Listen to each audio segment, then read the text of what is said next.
We've got tour dates to announce. Louisville, Indianapolis. We added a show in Indianapolis. Shreveport, Louisiana. Baton Rouge, Louisiana. Corpus Christi, Houston. We added a show in Houston, added a show in Phoenix, added a show in New York City, and added a show in Austin, Texas. Those are all at theovon.com/TOUR. Make sure to do ticketing through those links to get accurately priced ticketing. And thank you guys. That's all Return of the Rat Tour. So if you've already seen it, it'll be similar to that still, just so you know. We've got lots of new merch up at theovonstore.com. Check out the new Hitter Hunting Collection. Also, the new Gang Gang crew necks in orange and purple and gold fits. We got the new Rat King t-shirt in purple and black. That's the thing, baby. If you haven't seen that one, check it out, theovonstore.com. Today's guest is a Grammy Award-winning musician and producer.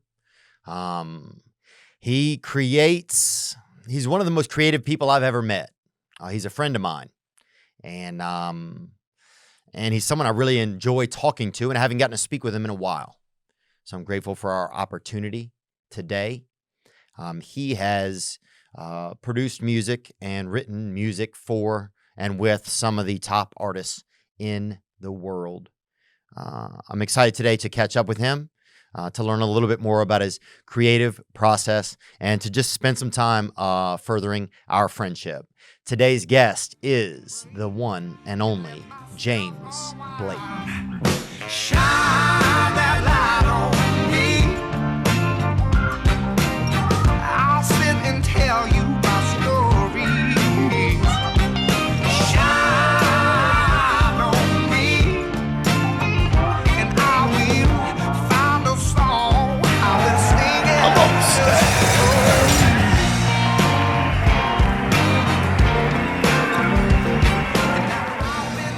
I'm on what they call lazy boys, the things that I saw one in Friends at one point. You did? Well, I don't know. Lazy boys are not a really big. They're not a thing in England. Bring your mic in. Let's see. Okay, there we go. With the seat, you mean? Yeah, like what they call a lazy boy doesn't exist in England, I don't think.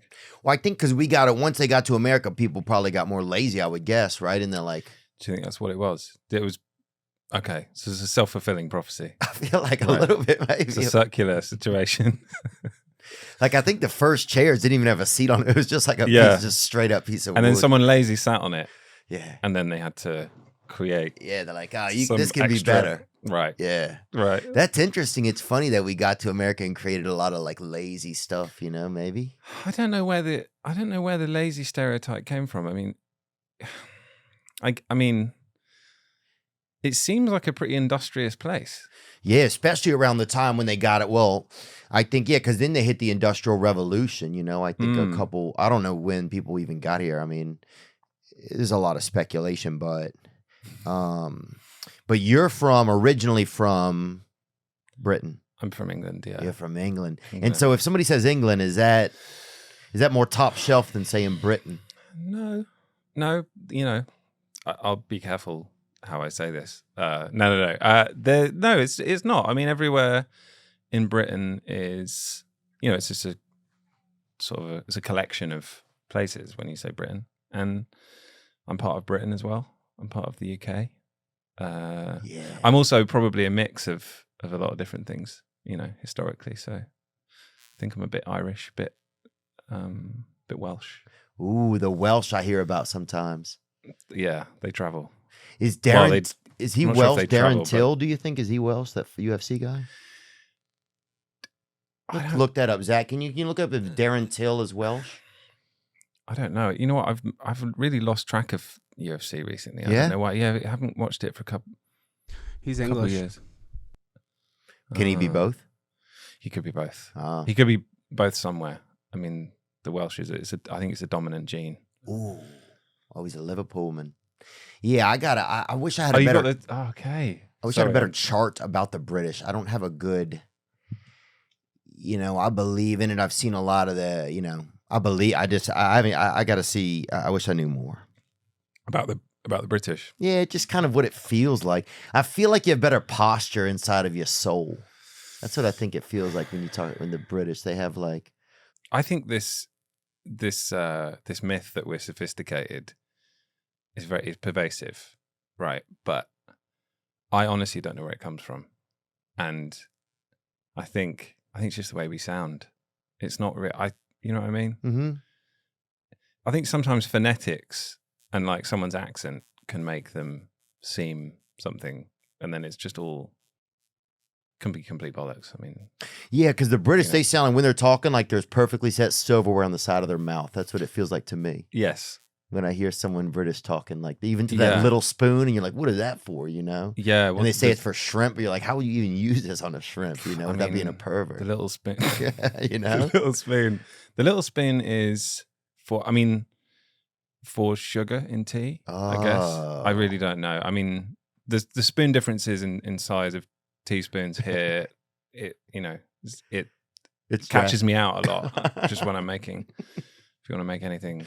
But yeah, I think when I see British people, I guess there is like that. Yeah, I feel like I do feel a sophistication. I feel like I'm like they came out of the library and they're giving me I feel like there's something about it to an American person, you know? I don't know where it comes from, because I think when I came over here, I noticed that a lot of the smartest people I'd met were from over here. I mean, I don't know.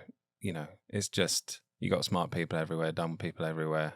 And you also were getting into an age where you were probably going to start meeting more people. You were in your field. Yes. So. Yes. And also, you know, when it comes to musicians, we don't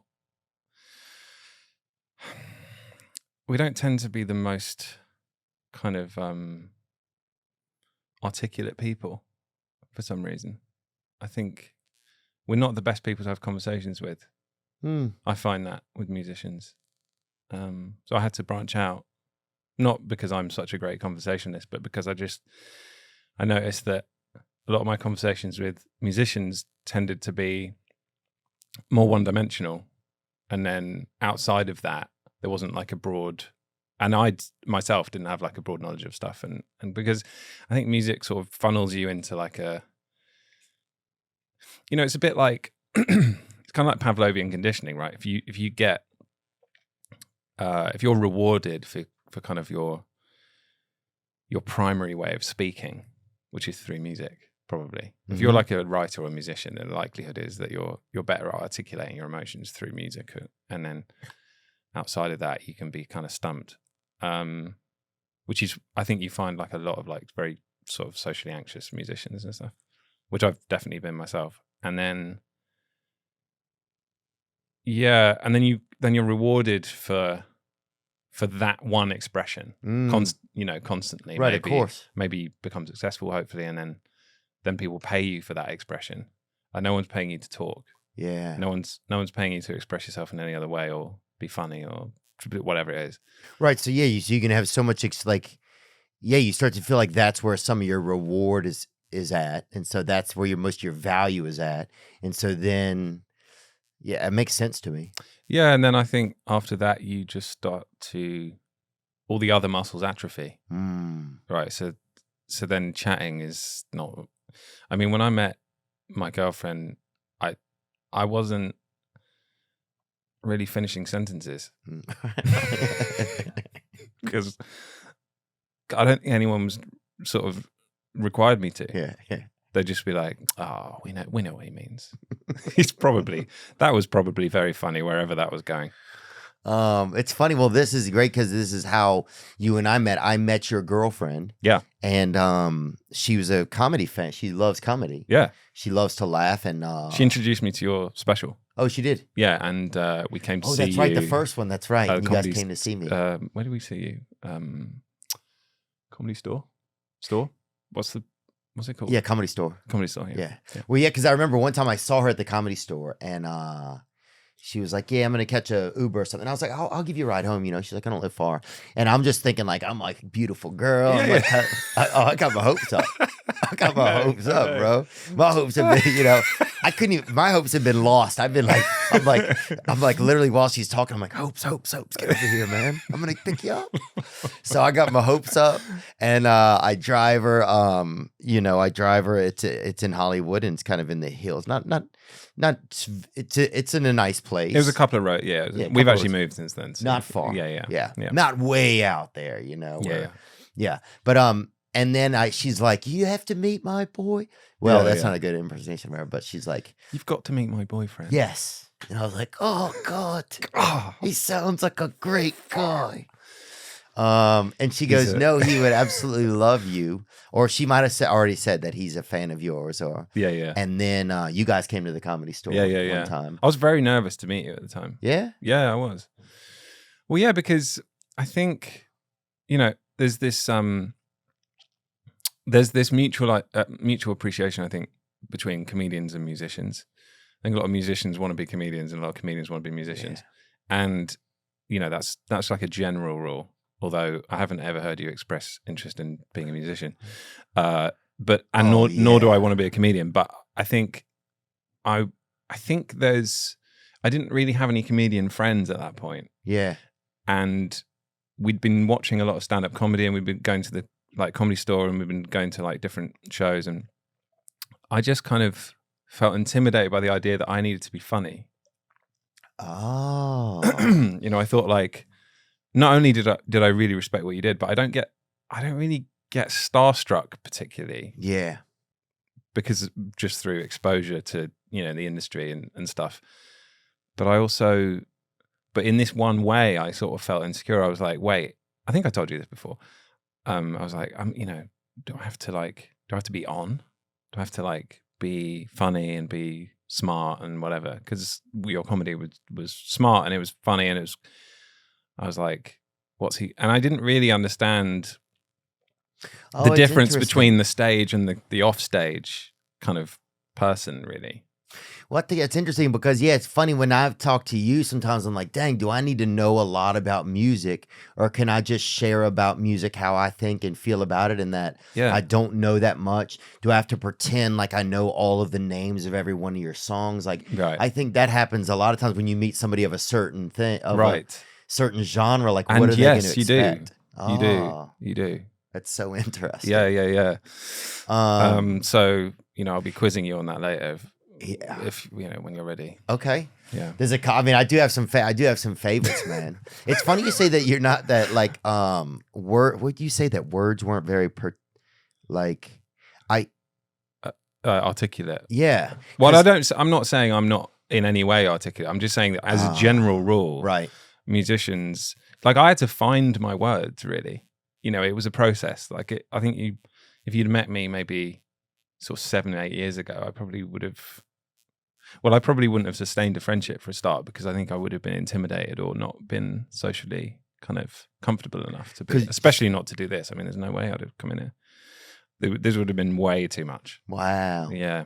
That's incredible, man. That's right. We've talked about a lot of this kind of stuff. This is where a lot of our friendship kind of started, was talking about that sort of thing. Yeah. I always admired how open you are about, mental health and all this other stuff and your own kind of shortcomings or your own kind of things you don't know.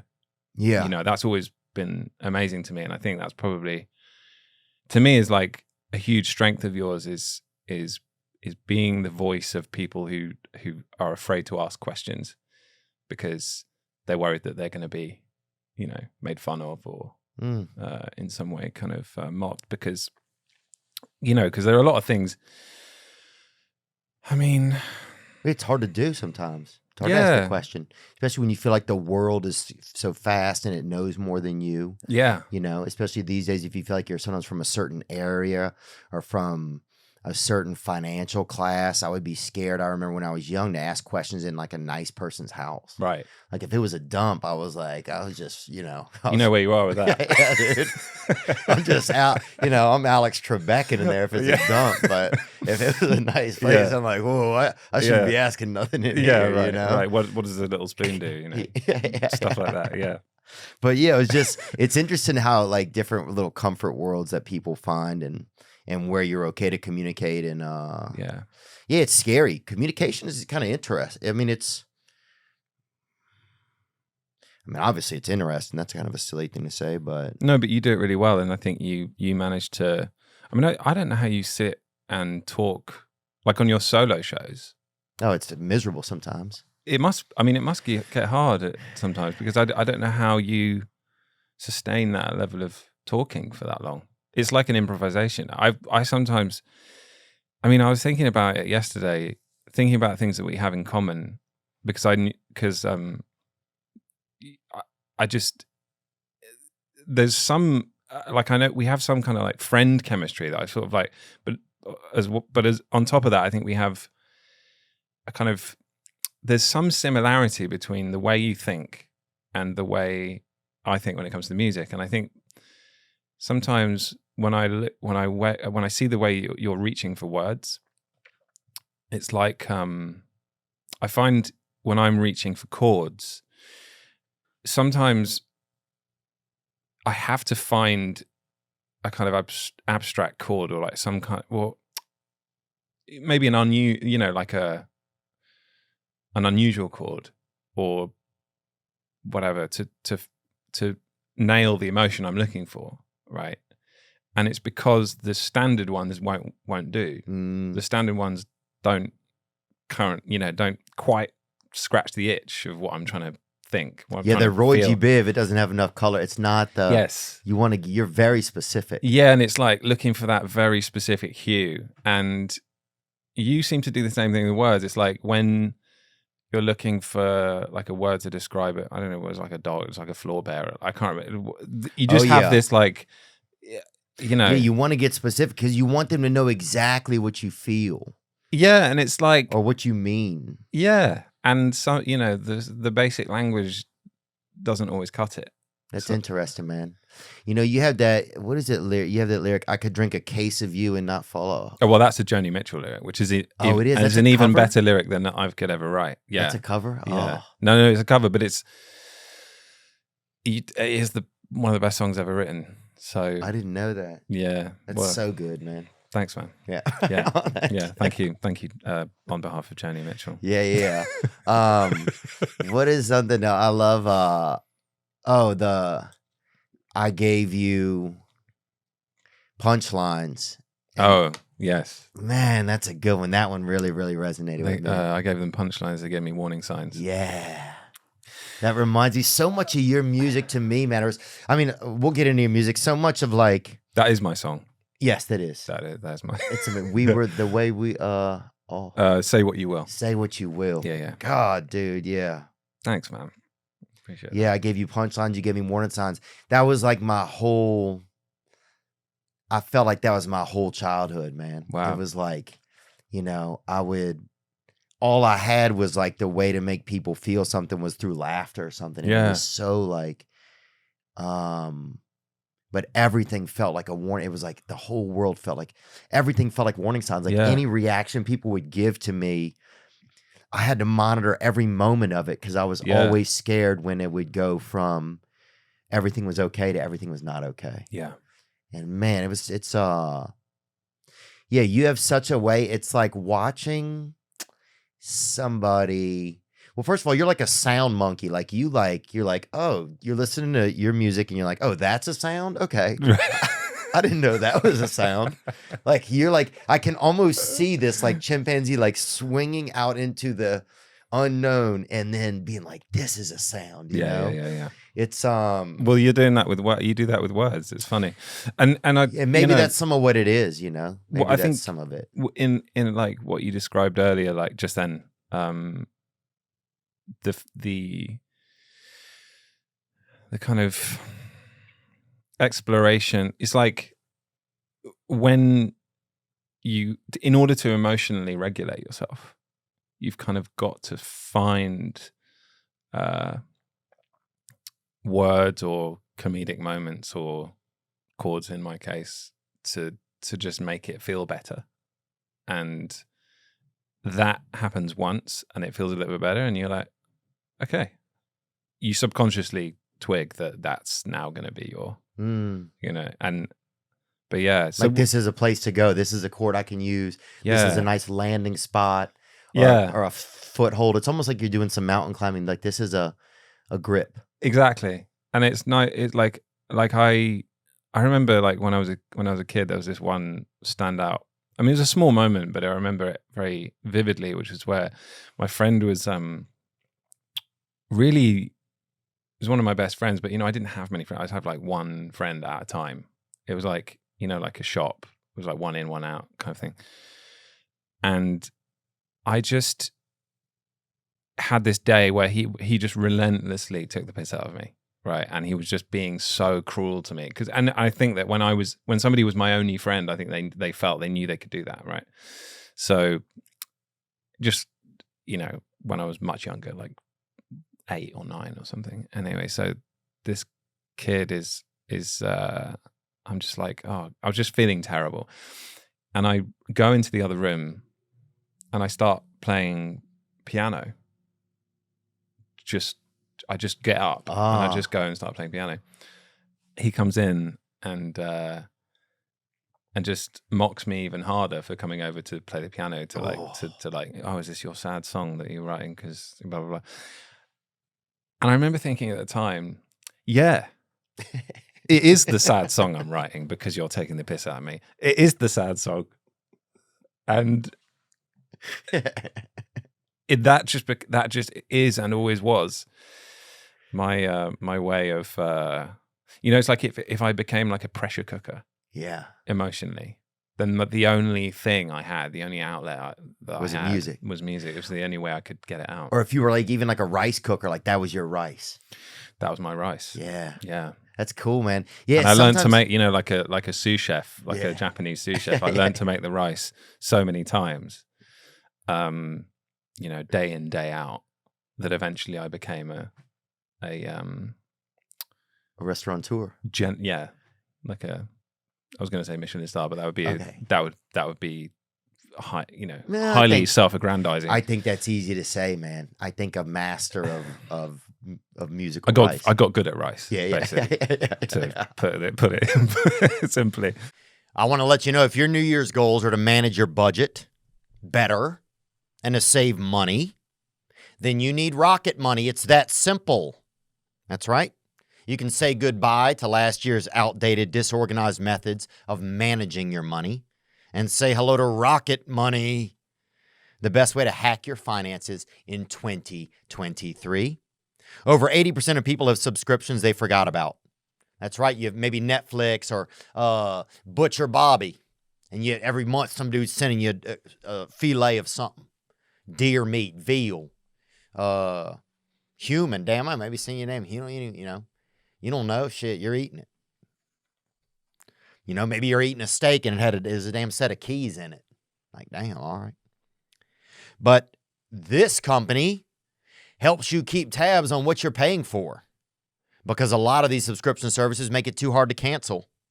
Rocket Money will quickly and easily identify your subscriptions for you so you can stop paying for the ones you don't want. Rocket Money makes canceling subscriptions as easy as a click of a button. Simply find the subscription you don't want and press cancel, and Rocket Money will cancel it for you. No more long hold times with customer service or tedious emailing back and forth. Over 3 million people have used Rocket Money, saving the average person up to $720 a year. Stop throwing your money away, cancel unwanted subscriptions, and manage your expenses the easy way by going to rocketmoney.com/Theo. That's rocketmoney.com/Theo. rocketmoney.com/Theo. Blue Chew, baby. Get them. Get them, baby. Get them wiener lifters, baby. You know what I'm saying? Put that stilt in your meat, son. Up that wiener, dog. You know what I'm saying, Blue Chew. You don't like swallowing pills? No problem. Blue Chew's sildenafil and tadalafil tablets are chewable. You can chew them. Blue Chew is an online prescription service, so there's no doctor's visits, no awkward conversations. Hey, buddy, my wiener. You don't even have to do it. No waiting in line at the pharmacy. Ships right to your door. I've got them. I dig them. Blue Chew tablets are made in the USA. That's it. Here's a special deal for you guys. Try Blue Chew free when you use our promo code THEO at checkout. Just pay $5 shipping. That's BLUECHEW.com, promo code Theo, to receive your first month for free. Well, I think, I'm kind of I don't want to say your music is for like emotional people, right? Because I don't want to judge your music. I'm a kind of an emo kind of guy, in a lot of ways. I sometimes, your songs, it's almost like, I feel like the length of your song is like the length it takes a tear to go from like an eye to a cheek. Sometimes strange, like some songs. Yeah. Some of them are more ballads, Yeah. Some I feel like it's like somebody like hitchhiking just through like a bunch of emotions, kind of. Yeah, they're like highly emotional things. Also, that's why it seems so specific to me. What you do, it's like, God, this seems like. It's not like somebody laid some cement. It's like each thing here is like somebody put a step here. Right. And this one is a certain depth from the soil, and it's a certain softness to it of the stone or whatever it is. It seems very intentional. Yes. Yeah, actually, I think there's good and bad that can come from being so intentional and being perceived to be so intentional, right? So sometimes it's not intentional and it just seems like it is because I'm improvising and I was just feeling a certain way and it just came out like that. And then I just edited it and just like put it in the song. Right. And so in moments like that, I think when the perception becomes, okay, you're super intentional and you're always in control, ultimately it leads to a place where you have to keep up, keep up that image, but B, people don't question you. People will just like assume that you know what you're doing. And when you're working with people, they're just like, oh, well, I'm sure he knows what he's doing. I'm sure that's fine. I'm sure that's good. And they just gaslight themselves because it might just be shit. It might just be not a good melody or not a good lyric or whatever. Oh, so it can almost corner you in a way. Yeah, definitely. Oh, that's interesting. Yeah, people don't tend to... And it's brave of you to notice that and just say that. Like, yeah, sometimes my own ability or how people perceive some of my ability can then corner me into a place where I'm not getting probably earnest feedback on if something is quality enough for the situation or not. Yeah, and also people, because they're not as advanced at exactly the thing you do, they might be as advanced at something else. Right. But because they're not as advanced at exactly the thing you do, and the exact way that you came up, doing that up the mountain, you're not speaking the same language. They don't feel that they have the knowledge to confront you on the idea that's not good sometimes. I could see that too, especially. Well, that's one thing I was going to say about when I met you, since you're taller and British, or sound British anyway. I'm thinking, oh man, you seem older than you are. And not saying you're not a great age, but when I first met you, I'm 34. You really? Just turned 34, yeah. Wow, congratulations. Thank you very much. But I thought that you were it gives you a wiseness, I think, to people that maybe you don't even know. I think, so that probably adds into the same thing where it's like, oh man, this guy's a dang wizard, Do you think there's, for an American person anyway, I'd be like, yeah. No, I don't know. I think people have a, do you believe in old souls and young souls and stuff like that? I don't know how much. I mean, it's obviously not something I could prove, but I think these kind of phrases mean something.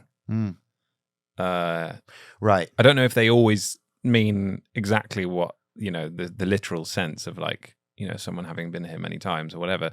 But whatever people are trying to say when they say that, right, I do identify with that. I've always felt like a little haunted. It doesn't mean that I'm. It doesn't mean that I'm like in any way a wizard or in any way like. No. Because I think actually, if anything, I'm inferior. I feel kind of insufficient in a lot of ways. It's Well, you're a desk clerk at that point. You're running a hotel for souls. yeah, right. You know, like you're at a certain point. Yeah. Sorry to step on you there, No. but I think that's kind of what it's like. If it feels like some people, it feels like it's their first time through the galaxy. You know, you meet them, it's like, oh, this is a baby soul. It feels like.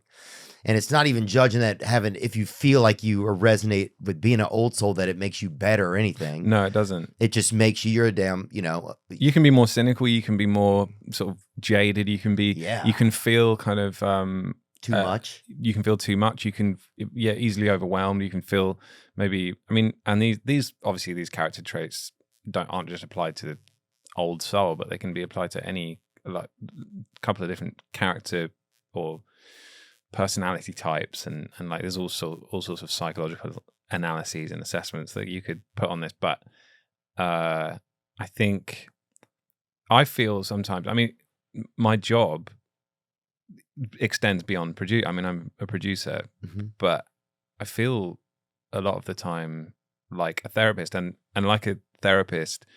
A lot of therapists are very fucked up. And, they're not people who you should necessarily take you know, all of your life lessons from, or indeed they might not be practicing exactly what they preach. But you know, they're also people who've got an overwhelming sense of empathy, and probably quite easily overwhelmed themselves, and they've learned to vocalize what it is that they're feeling, so that other people can vocalize what they're feeling. Yeah, you know, I think I realized... And obviously I haven't gone to school to be a therapist. No. I'm nothing like a therapist in any way. I don't know, man. I think but your music might be, right? Right. And that's okay. And that's what's interesting sometimes about having any sort of gift in the world. I believe everybody has some gift. It could be, some people's smile might be their song. It's like, man, they just smile at you, and it is like, it can lift you up just as much as hearing, like, you know, some Michael McDonald or something, you know, or some trying to think of something good. Love Michael McDonald. Yeah, or Nelly or something. Nelly. But love Nelly. How did you draw the line between Michael McDonald and Nelly? How did that? Oh, I was just trying to get some diversity in two there. Therapy. Yeah, I think I was trying to get diversity. Right. And Nelly, two therapeutic guys. Well, Nelly was the last time I think that a lot of white people felt like they could really dance, honestly. That's interesting. When he came out with Country Grammar, and this is almost a little bit before your time, but when he came with I remember it. Yeah. God. I remember feeling like, I remember thinking, this is an amazing song and I still can't dance. Yeah. Yeah. I mean, it was just our last hurrah. I feel like with the legs, you know, it was the last Caucasian hurrah. So when things were still moving below the hips. Yeah. Right. Yeah. So how did you, so in terms of like because I want to know more about the connection between your upbringing and comedy, and why you sort of went into it. Like what were there moments where you got a laugh from saying something in a certain way, and it helped a situation, it helped like your relationship with someone, or it stopped a situation from going badly or whatever? It became like almost like a, you know, diplomatic kind of tool or whatever. I think, you know, I think I didn't have a lot of feelings as a kid. I didn't have a lot of like comfortable feelings, probably. Right. You know, there wasn't a lot of comfort in our home, and there was a lot of question marks and not a lot of information. Right. So there wasn't a lot of information. There was a lot of attention to learning. You know, my mom made sure that we were learning. Like reading and reading, doing our homework, you know, but always reading. And my mother was an English major. That's interesting. So she, you know, knew words, and she would use big words, and she would use words that they would try to kick out of our town. You know, I remember they would come with torches when she'd use certain words. They'd never seen it, you know. They'd be like, she's a witch, you know, she's a whore. And my dad would be like, I wish she was, you know? And it was like, you know, my mom really probably had one of the best vocabularies in our town. Right. But I didn't have much affection for my mother, and that's okay. She didn't have a lot to give. And so I think I probably somewhere in my head thought that, well, if I'm using words, maybe she'll see me, you know, or if I'm, once I started to make people laugh, I'm like, oh man, you can make somebody. I just never knew if I was okay to my mother. I never knew if I was approved of by her. So once she withheld the approval. Yeah, I don't even know if she knew she didn't know she was doing it. No, people sometimes don't. Yeah. She just had like this kind of emotional kind of autism where she didn't understand that was necessary. And so I think once I saw somebody laugh, it was like, it was like, I'm okay for a minute. Got it. You know? And so then I think that just became an addiction that was beyond, I didn't have a choice at that point, but you're just compelled to do it. It was, because you have to, I think, feel okay at certain points as a human. Absolutely, yeah. And also all of it is a survival thing. I mean, it's like anything that you had to do, even the things that you're ashamed of, ultimately have to be chalked up to something that got you by, something that kind of helped you survive. Yeah, I'm grateful that our arts at least aren't like looked down upon very much by society, because a lot of people, they end up into the dark arts or things that are, you know, more taboo, and it's just their survival methods, you know? I mean, I look at like strippers and, you know, some sex workers and stuff like that sometimes, like, oh, they're just trying to, you know, express themselves or something.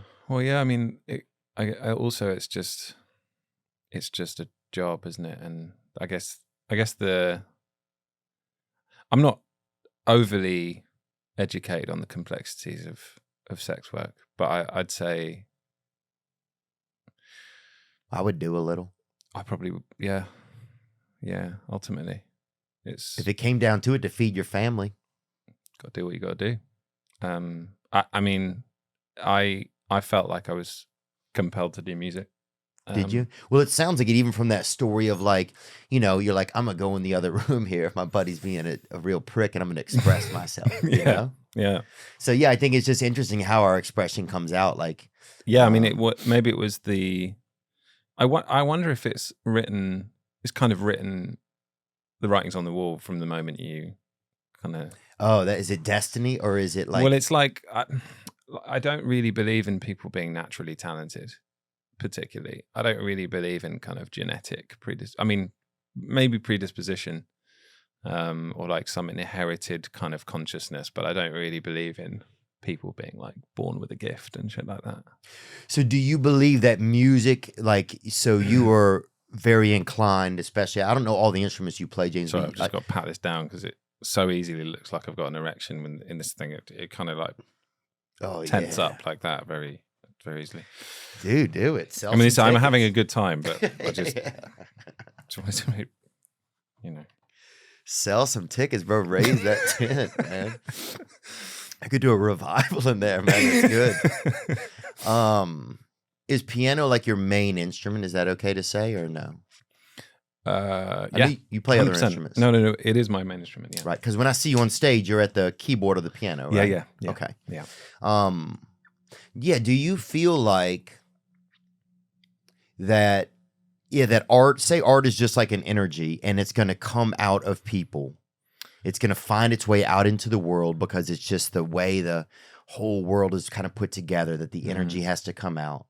And so it finds its way through you. So you can harness it or adjust to it, but that or you can choose to use it or not. Maybe if you never even get to the keys, and it just kind of hits a cul-de-sac inside of you. Yeah. Is that kind of more what you feel like? It's just. That's a nice way of putting it. I think I sometimes feel sorry for musicians and artists and stuff, rather than kind of mythologize them or kind of put them on a pedestal, because in order for you to have arrived at that point where you need music as your expression, something had to happen, you know, and something had to make you boil over so much that there was only one way that was going to be, and it just happened to be this. But it's not necessarily the most comfortable life. Not to say it's the worst life. I mean, I'm feel super privileged to do what I do, and I'm very lucky. But I'm also one of the lucky ones. There's millions of musicians who are not rewarded in the same way for basically expressing a lot of pain, and it's not an efficient method of doing it either. Like, I don't really feel that much better after I make a song. If I'm depressed, I'm just depressed. If I'm anxious, I'm just anxious. If I'm sad, I'm just sad. Making a song isn't going to fix that. And I had to find other ways eventually. But it felt like, if we were to use the extended pressure cooker analogy, it's like, through art, I was basically just like letting a little steam out every now and again, but I was never just like turning it off. It's like I wanted to turn it off. I wanted to stop the endless swell of pain and anxiety and depression and stem the flow. And I had to find other ways to do that.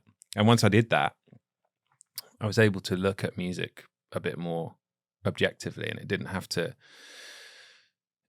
prove everything. It didn't have to be everything all at once. There was less pressure on the songs. I didn't have to like be the biggest artist. I didn't have to like prove myself to the kids at school. I didn't have to prove myself to even myself, or less anyway. I mean, there's always going to be a bit of all of those things. Yeah. But there's less pressure on the art. Wow, that's fascinating. Yeah, because when you identify with it so much, which is what happens sometimes as you get successful, it's like, this is it. This is all you, not this is all you are, but you've become so like in tandem with it that everything you do, if you put out one wrong thing, you become so close to your thing. Like, it's not just fluid anymore. Yeah. It feels like they're attached on you like sloths kind of, and you can't get them off, or you're afraid to let them just kind of just leave them on the path of the forest, Yeah, it's interesting because some of your music, I feel like I'm like Eeyore that showed up at a rave kind of, which is kind of perfect for me. I can totally see why, like, that is who I am. Okay, good. Thank you for noticing me. Thank you for letting me judge you, man. Because I'm not Winnie the Pooh. Yeah. And I'm not Christopher Robin.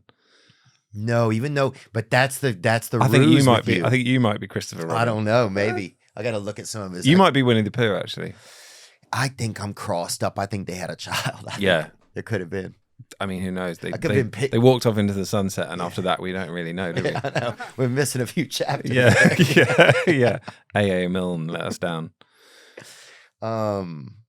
What was it? So was there a kind of a moment, because you and I have talked about this, and I forget some of the things you and I have talked about, because you and I, our friendship has just kind of had a hiatus through the pandemic. Right, yeah. And because I stayed in California, really, where I wasn't allowed out of my house. Yeah, you moved to, was it Nashville? Tennessee. Yeah. Where people are just, we're out here. Yeah. People are sneezing down each other's orifices, Yeah. Just testing the theory. Yeah. Yeah. Everybody has Hep C now, but nobody has COVID. They got everything else.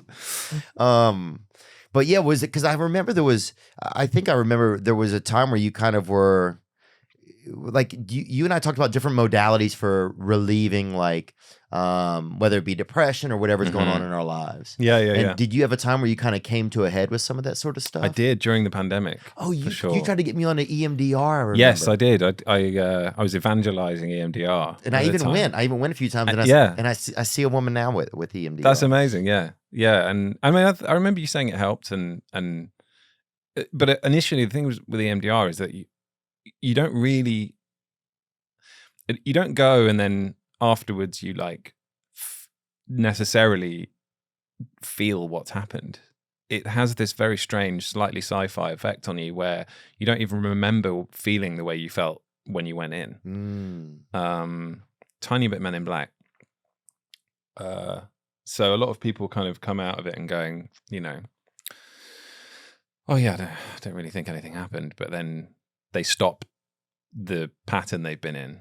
Yeah. And they don't even realize. And they're just like, oh, I didn't endlessly turn on and off the hob and like check to see if it was still on or whatever the OCD thing is, or like that pattern just isn't manifesting anymore because the trauma that leads to it has been disconnected from feeling it. Yeah, it is kind of Black Mirror, huh? It's like Tiny you kind bit. of go behind the scenes and adjust a cable or something. And Yeah. then the next time, like your Christmas tree lights blink, they don't blink in that weird way that was uncomfortable or something. Yeah, exactly. Yeah, that You're is. behind the bookcase in Yeah. Interstellar. Yeah, it's kind of behind the bookcase. Yeah. Are there other modalities and stuff that you've tried? I did mushrooms. Yeah. Which was very helpful for me, actually. I mean, I go into a really bad depression when I take mushrooms because I think I'm allergic to them or something. And it just kind of, I get really depressed for a couple of days. Afterwards or not during? Afterwards, yeah. No, during is amazing. I love them, but I've only done them a few times. But every time I've done them, something's changed in my life, like majorly changed. I've either given up an addiction or I've, for example, I came off Twitter or stopped kind of really using it because I was kind of checking it all the time and like being quite engaged in it and invested in kind of how I was doing, how other people's opinions and even other people's opinions of what I was saying, and very overwhelming place for an artist, someone who's easily overwhelmed, but also I think it's an overwhelming place for a lot of people, and maybe they're not admitting it, but and stressful. Yeah, it feels stressful even hearing you say it. Yeah, and it was kind of at a point where a lot of conversations were reaching a kind of fever pitch politically, and I just felt trepidatious about even being involved because I felt like all of my real life conversations were really compassionate and empathetic and loving, even if we didn't agree on something. Like ours, like we don't always agree on everything, but we just, we approach each conversation with love and respect. So, but on Twitter, it was like the opposite of that. It felt like if you didn't have the right opinion for the group, you're sort of out the group, or whichever group that is. Right. And I just felt really, over time, really, very stressed about that dynamic, and took mushrooms one day. We were sort of on a road trip, and we were sitting by a pool, and I think this was the first time I actually ever did them, was during the pandemic. And I remember saying to my friend, I'm not really sure these are doing anything. Yeah, that's how they sneak you. Right. And then he goes, well, you've been taking photographs of that same flower for the last 2 hours. And I noticed it, and I looked down at my phone, and there was like 400. I was like scrolling through this 400 photographs of this flower. It's a really beautiful flower, but in hindsight, probably the mushrooms had something to do with that. So I just looked down at my phone, opened Twitter, and it just looked like a vortex. Oh yeah. There was a very, very strange, like it was like fragmenting at the edges, like an actual vortex, and it looked like extremely dark energy. It's hard to describe it in sober wording, but it was, at the time I would have just kind of felt this horrible kind of anxiety looking at it. And I just there and then deleted the app and just put the phone down and just got on with my day. And I didn't reinstall it. And there were a couple of other things I did as well. I did it with Instagram. I did it with like a few other, because I just noticed that the phone, and actually the phone itself was like, just looked like it was like charged with horrible, like nebulous, like dark energy, like felt like a black hole basically. Yeah. And it felt like it was like drawing me towards it, but not in a good way, like in a way that made me feel like I was dying. So I just thought, no, that's telling me something. This is Right. I also noticed the way my dog reacts to my phone. He very often pulls it away, but also just won't engage with it. He'll only engage with me, and if I'm engaging with it, then he'll just kind of walk off. Wow. So it's almost like here's a piece of life telling you, hey, man, Yes. that's not life. Yes. Yeah, that's what's interesting. Very well put. That's what's exactly interesting it. about mushrooms, man. It'll give you a little clue. Like, I did this ayahuasca treatment and I came home, right? And I cut on like Dateline or some like murder show or something. Oh wow. And yeah, it's probably. Is that advised? Did your shaman know, tell you to do that? I would say unadvised. Right. Okay. So I'd say I was working, I was going off script. Mm. Do you have another water too, Zach? Do you mind, please, brother? Oh, thank you. So I was going off script, but I turned it on and there was everything in me was like, don't you see how bad this is? Someone died and you're sitting here watching it as like a Wow. And it wasn't a Dateline episode. It was like a some murder, like Yeah. but something that was like really dark. So it kind of exposes the. Thank you, mate.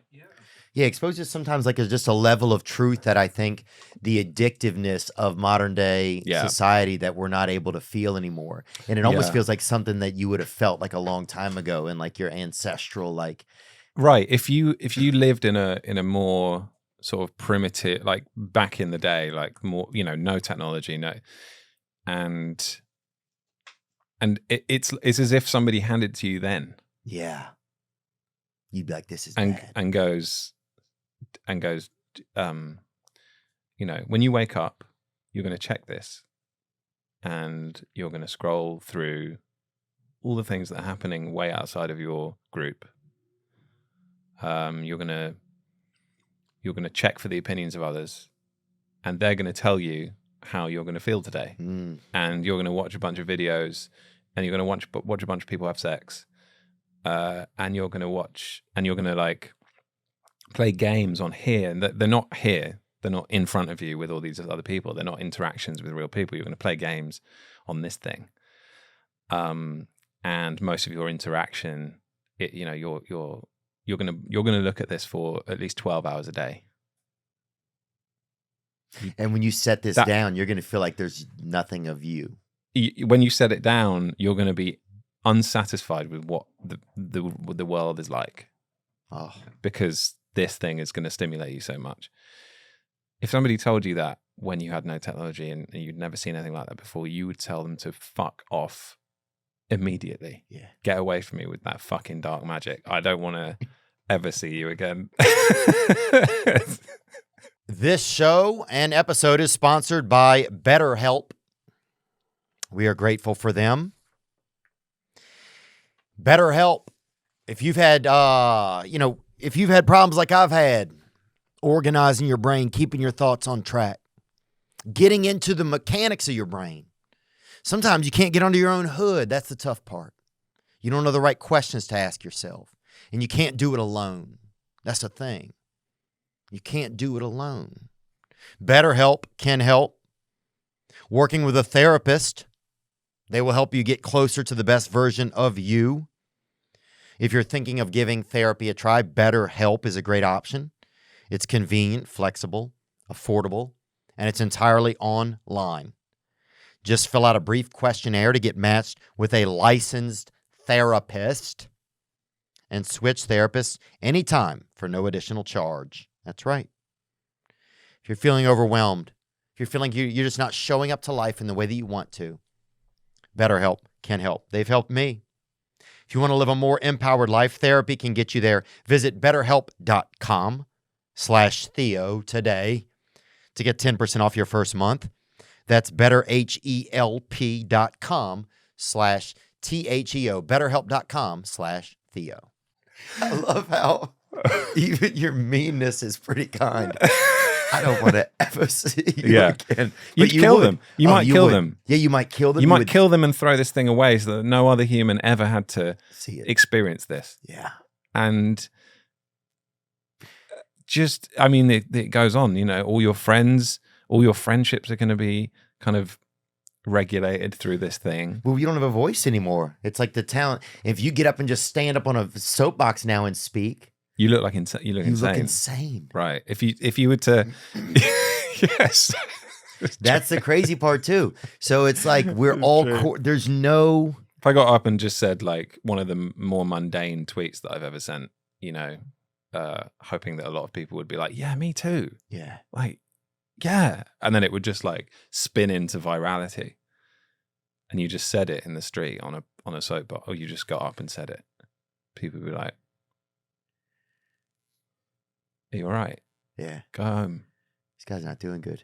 Yeah, he's saying strange, relatable, mundane things. Yeah.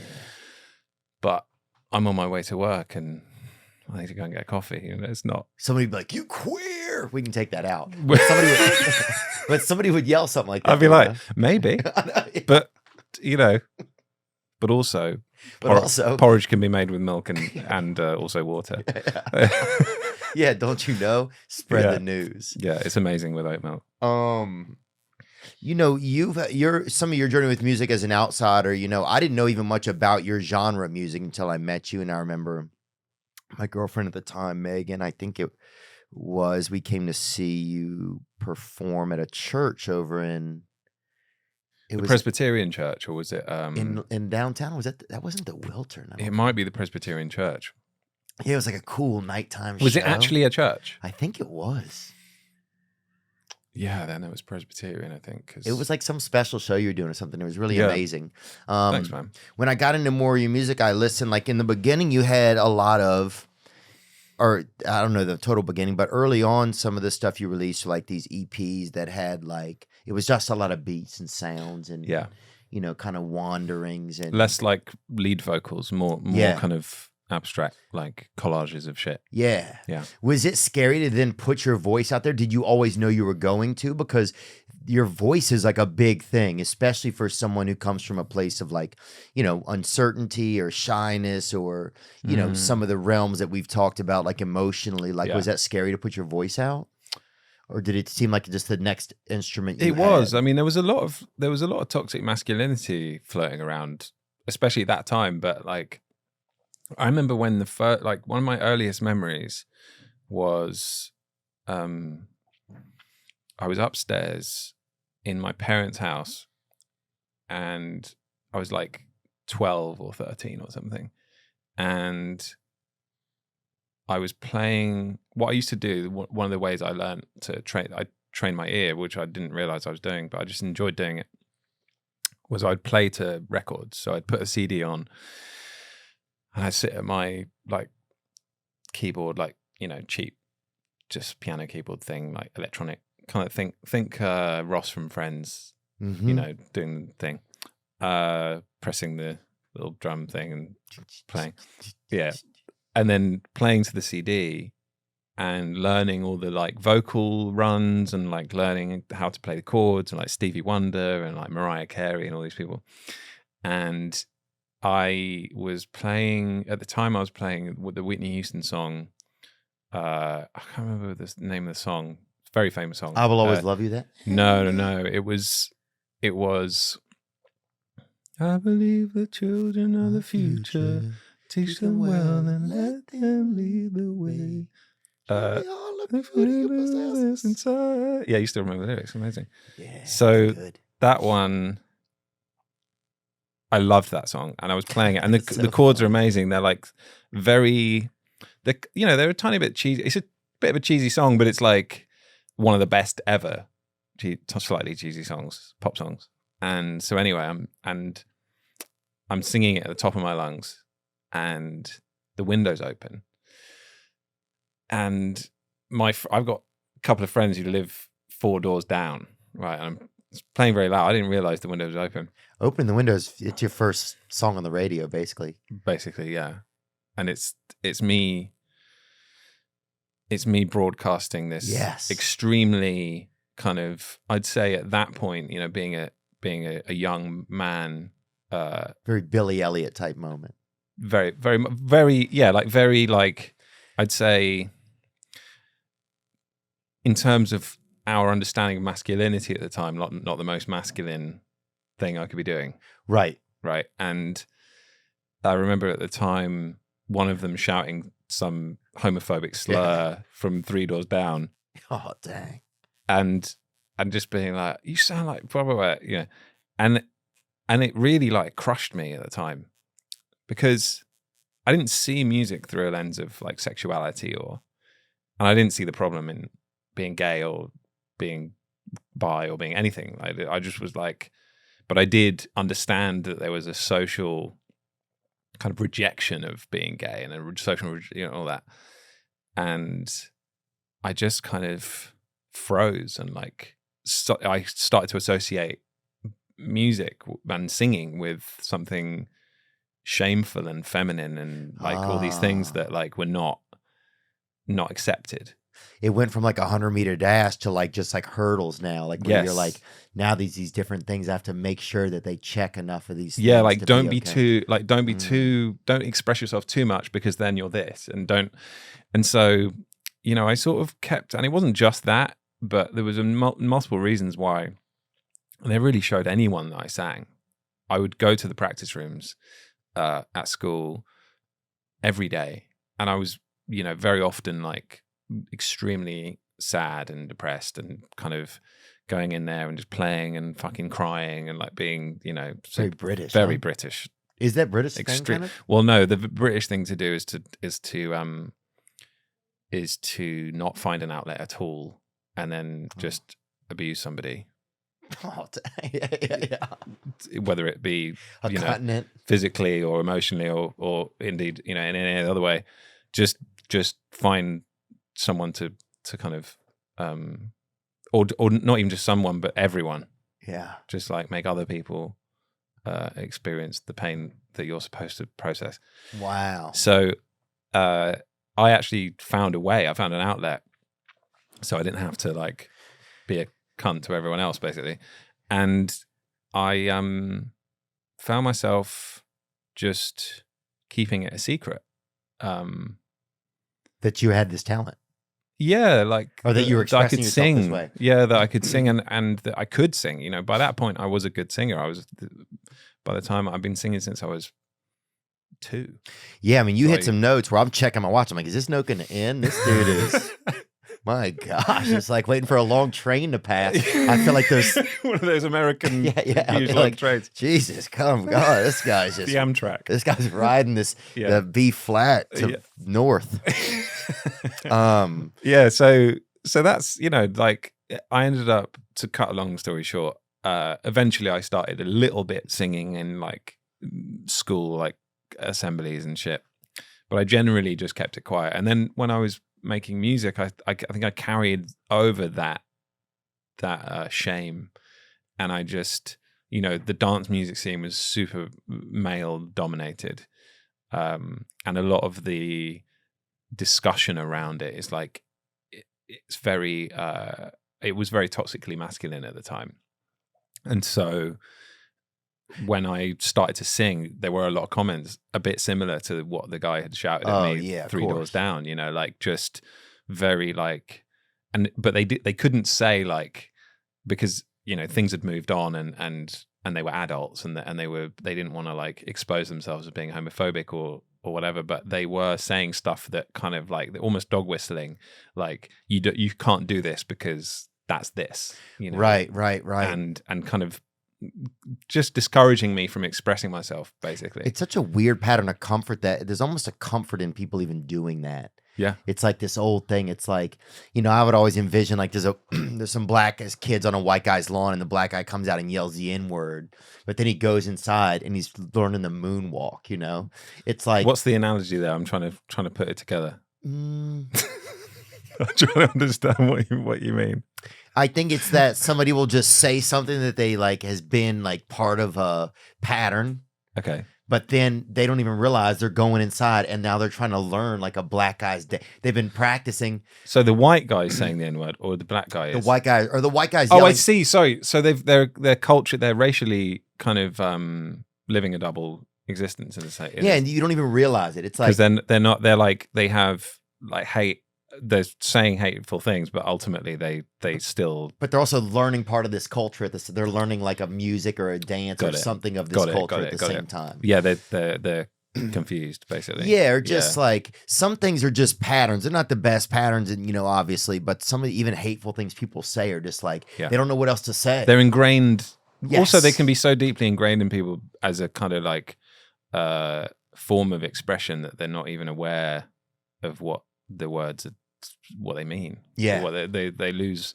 There's a thing called semantic satiation where in the moment you can say a word so many times that it loses its meaning completely. And like cactus, if you said that like 400 times or even probably 10 times in a row, it just starts to be a word that has no power whatsoever or any connotation. It just becomes like a shape of sound.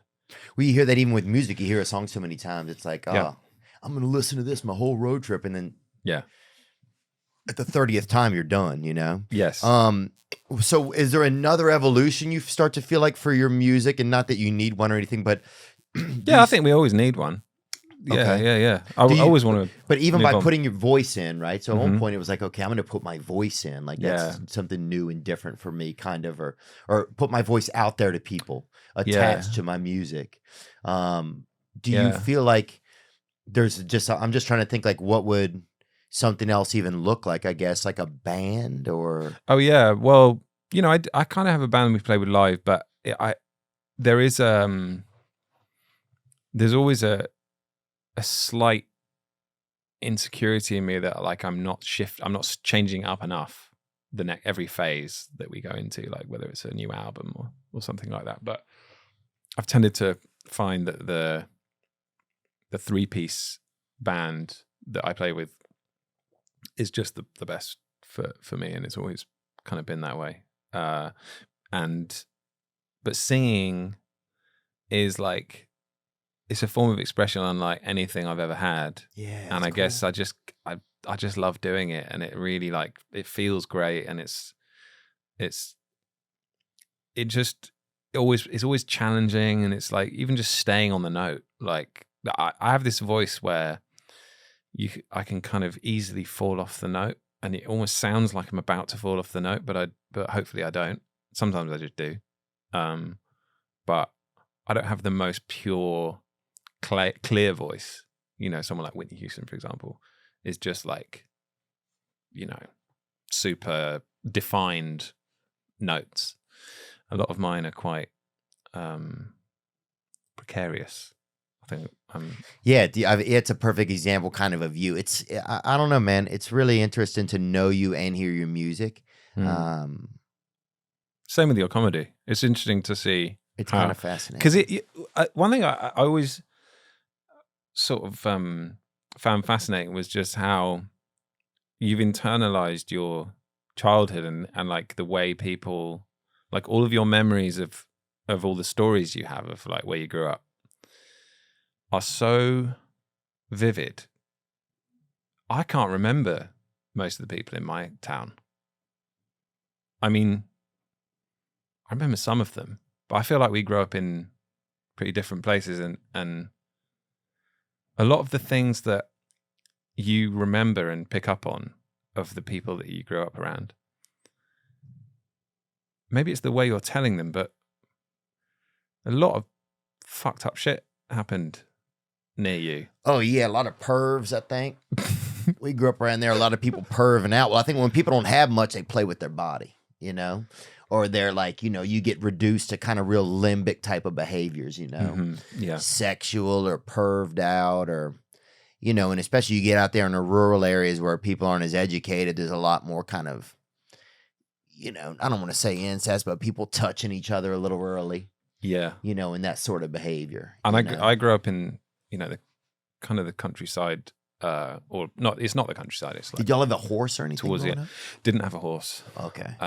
That's where I draw the line. I did meet a couple. Yeah. But I didn't ever ride one. And there were characters where I was from, definitely. But I think I guess I don't draw on them as inspiration. Yeah. Because they probably, I probably avoided most people, I think. Whereas I think you must have just been more like viscerally attached. Yeah, we were more loose out just seeing stuff, you know? Yeah, there right. was not much like supervision or like, Yeah. and I didn't want to be at home. My father was so old. My mother was gone. There was like a babysitter around. So it was just so like, I don't know, it's just being out and about, you know? And then your imagination becomes so big because something needs to have some value to you. So your imagination creates like a lot, like I think it pays attention to a lot of stuff. Yeah. And it attached it. Sorry, go on.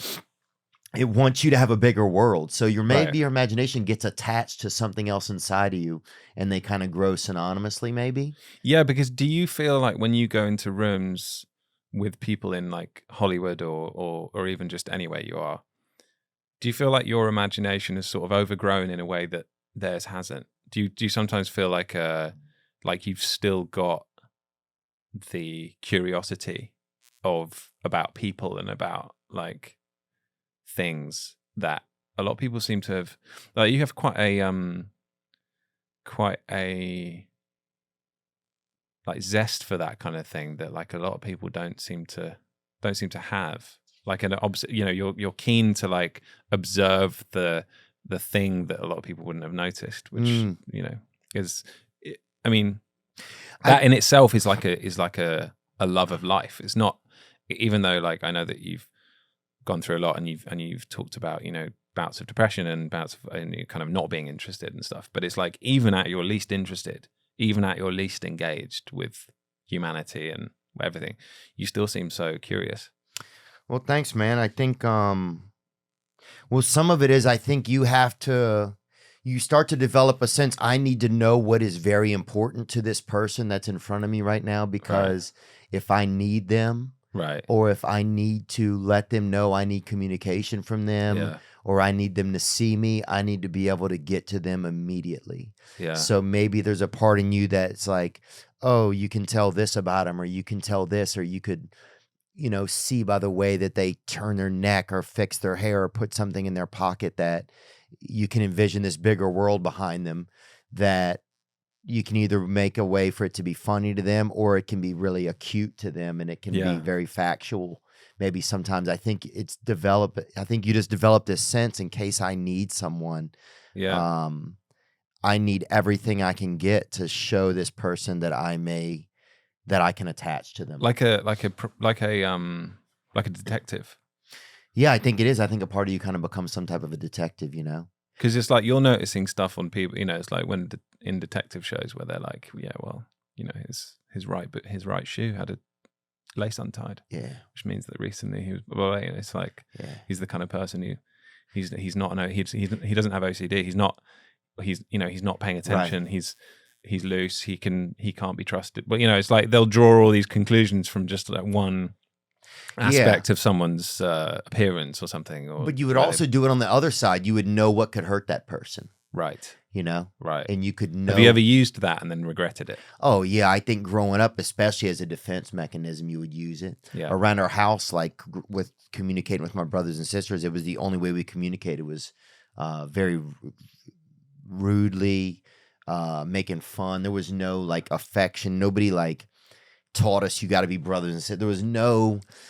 So you just find the thing that you thought was gonna like cut them down and just go for it right when they walked in the door. Amazing. So it was it was just. I was surprised that you didn't sort of comment on this ridiculous onesie that I'm wearing. Well, we've only had one other person that's worn something like that. Right. Okay. Robbie Williams. Yeah, but he dressed like a train conductor. Bring up Robbie Williams. He looked like damn Sling Blade. He looked unbelievable. He looked like. I've got to see this. Oh yeah, bring him up when he was on here if you can. He was really on this podcast. I'd love to see. There he is. Yeah, look at him. Oh my god. I mean, he looks like we've basically dressed the same, except So he's wearing we're both wearing dungarees, but I look like I've grown through mine, like just an extra 2 foot up because mine are lower. Yeah, but he came in. I mean, he definitely looked like, "Hey, you're late for the train." He definitely came in like he's got conductor on it written all over his. Yeah, totally. Yeah, he had kind of a Sling Blade gets a job at Amtrak sort of vibe going on. Amtrak with a with an Apple Watch. Yeah, definitely not It's, going to be late. Never yeah. to be late again. Not Yeah. this train. But it was He fast. looks great. Oh, I haven't seen Robbie Williams in a long time. He looks great. I think he's the only other British person. Oh, and Michael Bisping. Oh wow. So three Yeah. three really interesting different British people that we've had on here. Yeah. Um, Yeah. Only 3 Brits. I think so. I'm trying to think of maybe a different one. Is that Max Moore was from Britain. Oh, Max Moore. He does the cryonic freezing where they freeze people. Oh God. Or is he the freezer or the freezee? He is the freezer. Okay. Yeah, he's the freezer. He's never been. Yeah, I think he himself is planning on getting frozen, I think. But it was just interesting to learn. He's never done it himself. I would never go to someone who's never done it Well, themselves. there's only one way to do it. You have to die. Right. It's that thing. That's the thing. You have to die and then you go in. Wait, so he freezes people who are dead? Yeah. Okay. They catch them right when they're about to That's die. why he's never done it. Right. Yeah. I got it. So yeah, there's only one entry point. Right. Um, it seems niche. Yeah, yeah. yeah. I guess he's I think that's a good way to say it. yeah. So what was It his? seems really I'd love niche. to know what his chat was like. Is it? I mean, I could just go and watch the podcast. I Yeah, guess. but What's no, his name? His name is Max Moore. So he also is named like a super villain type of name, Maxmore. So he really lives this, and he looks. Bring a picture of him up. He looks like he's been damn frozen and thawed out 30 times. He looks like they wanted him for dinner and then changed their mind. But he looks like Bill Burr. Like I mean, he's just been in the Excellent. frozen. Yeah, there he is. Oh yeah, he does look He like does. Bill Burr. Wow. He looks like he really It's sort of a Wim Hof and Bill Burr had a. heavy on the whim. I think. This dude is but very interesting. He's the post. Yeah. He's the posthumous Wim Hof in a way, isn't he? Just with the freezing.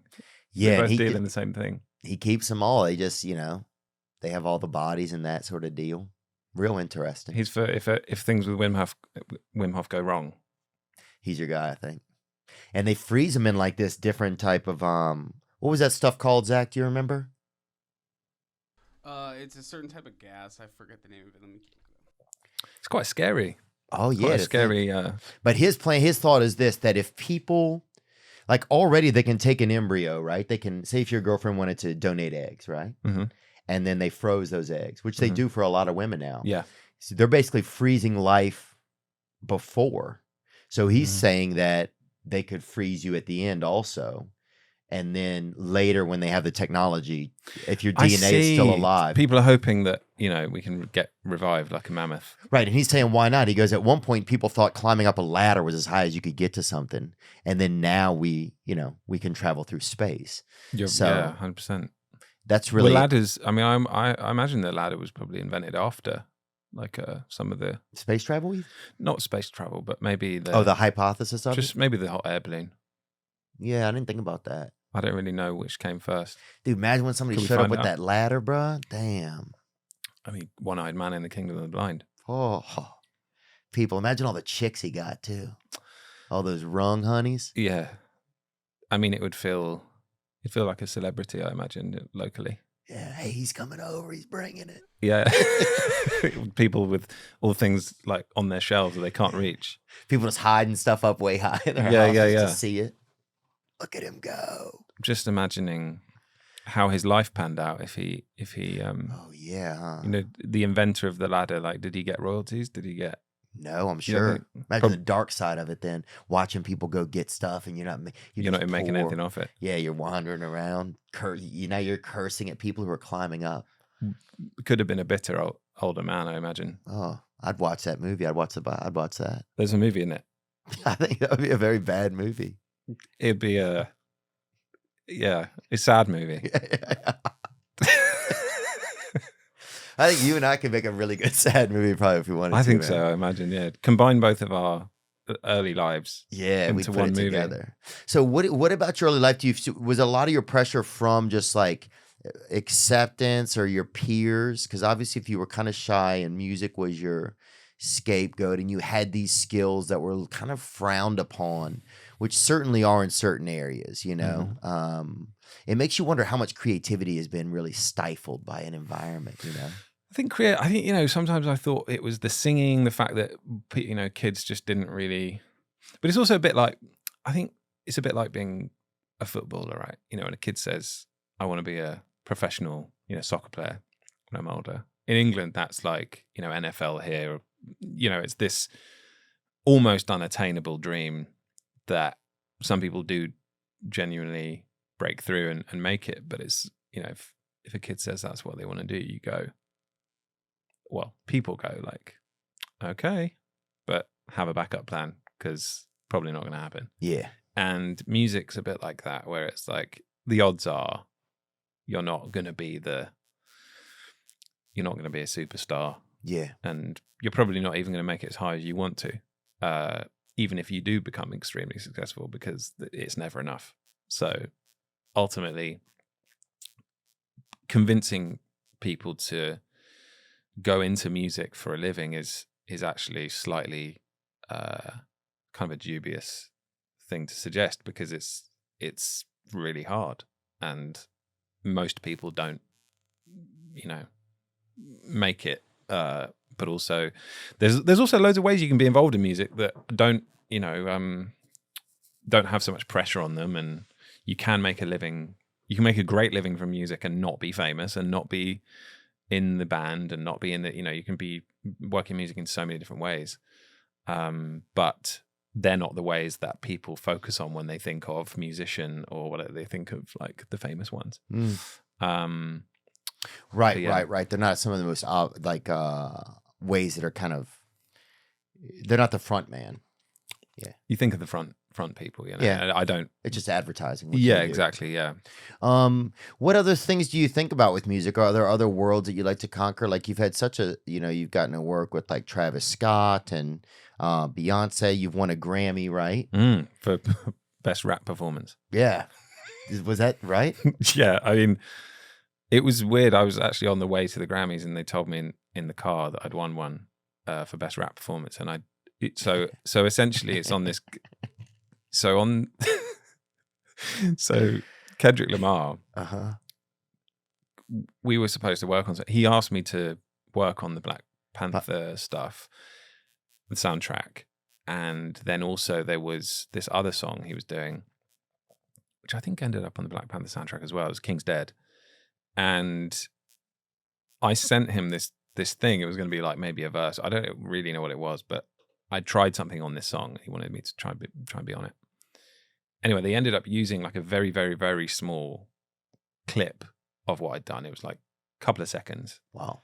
And putting a lot of effects on it. So I wasn't particularly audible, or it wasn't necessarily recognizably me.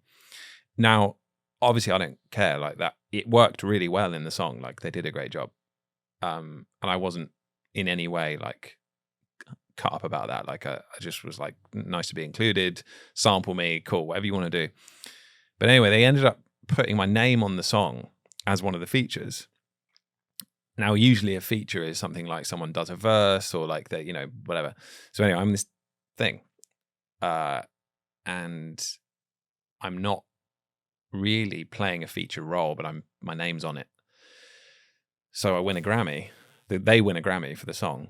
And because my name's on the actual song, rather than just like buried in the credits as a sample, You got a Grammy too. I actually get a Grammy. Wow. So I've got, and it says best rap performance, which insinuates that I rap, which you can imagine I don't. Dude, that's crazy, because sometimes you would think, man, they put my name on here. I'm not even really on here. This is kind of some people might think this is kind of messed up. They're kind of using me here. But then it's funny how sometimes things turn around and it's like, oh, here you go. I mean, it's just funny. It was just the whole situation was funny. Like I didn't, because we ended up doing other songs. And Yeah. So it was like, if that had been all they'd used, then maybe I could have felt a bit sad about it. But, you've also got to think like the man's a legend. The situation is legendary. Like the song was a hit. It went multi-platinum. Like I was just like, cool, like amazing. I'm happy to be involved at all. But just the Grammy's funny. I mean, it's currently hidden behind a big modular synth in my studio, just poking out the back.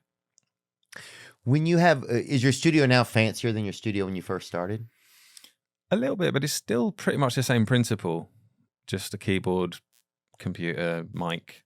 It's just like probably higher end versions of those things, but quite simple, quite small. Because sometimes I think, like, is it hard to get back to like because sometimes we look to our early stuff and like those are the moments where I really wish I could just still feel like myself, you know? I even will have old podcast clips come up and I'm like, oh man, that's when I was just really felt like in the pocket of who I was as a person before I started to take any input from people's perspectives of me, or before stuff got out there and anybody knew who I was. When who I was a secret to me. Yeah. And it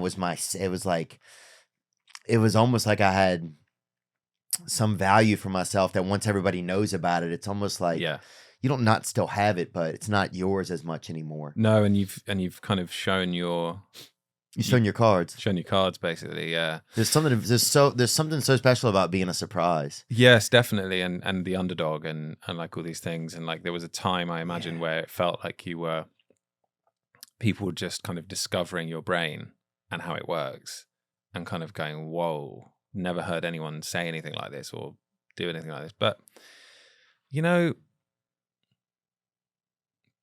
that's a cool moment. But I think that your career especially has kind of been littered with really great moments that couldn't have happened during that phase. Like now, you have this incredible fan base of people who love the way your brain works and know the way your brain works and look for confirmation about how great you are. And they're watching because they can count on you to make them feel that thing that you make them feel, and then also not just laugh but also be understood and like ask questions they're too afraid to ask. And you know, you get to meet all these people that they don't get to meet, and they can see it through your lens, and every new person you meet brings something new out in you. So there's never been a point at which you were more capable of doing that than right now. It feels the other way though. You know what I'm talking about?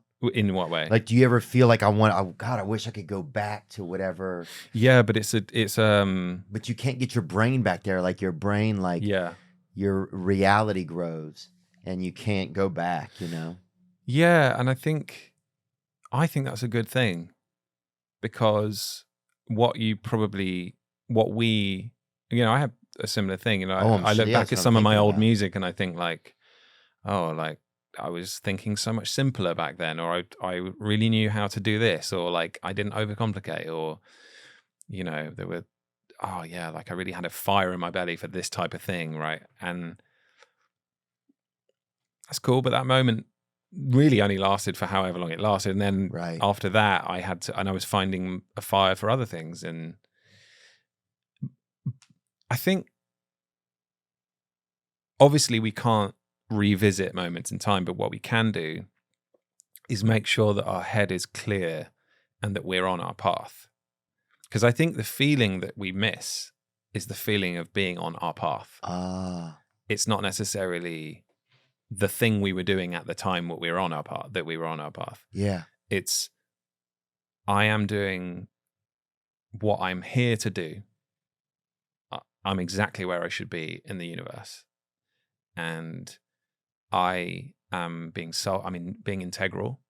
I'm not letting other people's opinions get to me. I'm pursuing what it is I love. I'm being authentic, and I'm enjoying every moment, and I'm being present. When you feel those things, the content you put out is going to be great.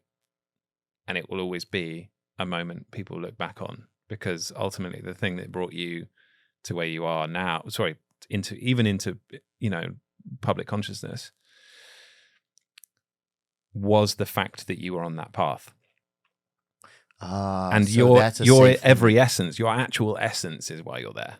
Right. It's the way you look at the world. It's all the things that led to this. It's your childhood. It's the ways that you learn to kind of put those experiences into words, or the way you learn to, you know, find those. So it's not like getting back to a certain dock. It's just like be in the stream kind of, or it's like that's in flow state. Right. It's finding flow state. Because I always mess up and think it's, I got to get back to this dock.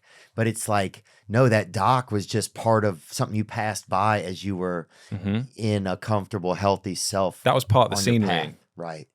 I believe. I mean, that's what I believe anyway.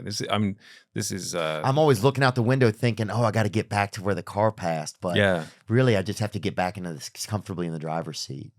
Wow. I think so. Yeah, and it's such a fight to try and think, how do I get back there? And then you're always working from a loss because it's impossible. It's the kind of it's the Buddhist concept of desire is suffering. It's like if you want what you don't currently embody, then you are starting from a point of deficit. You don't have the thing, so therefore, wanting something equals unhappiness. But Dang, bro. But I mean, I think no, it's good. It's cool. I have to pee really bad. Do you? I really do. All right, let's pee and then we'll come back and Thank maybe you talk about for- some news. Thanks for releasing me. Would you ever? And it gets much colder in Britain, huh? Much colder, yeah. Wow.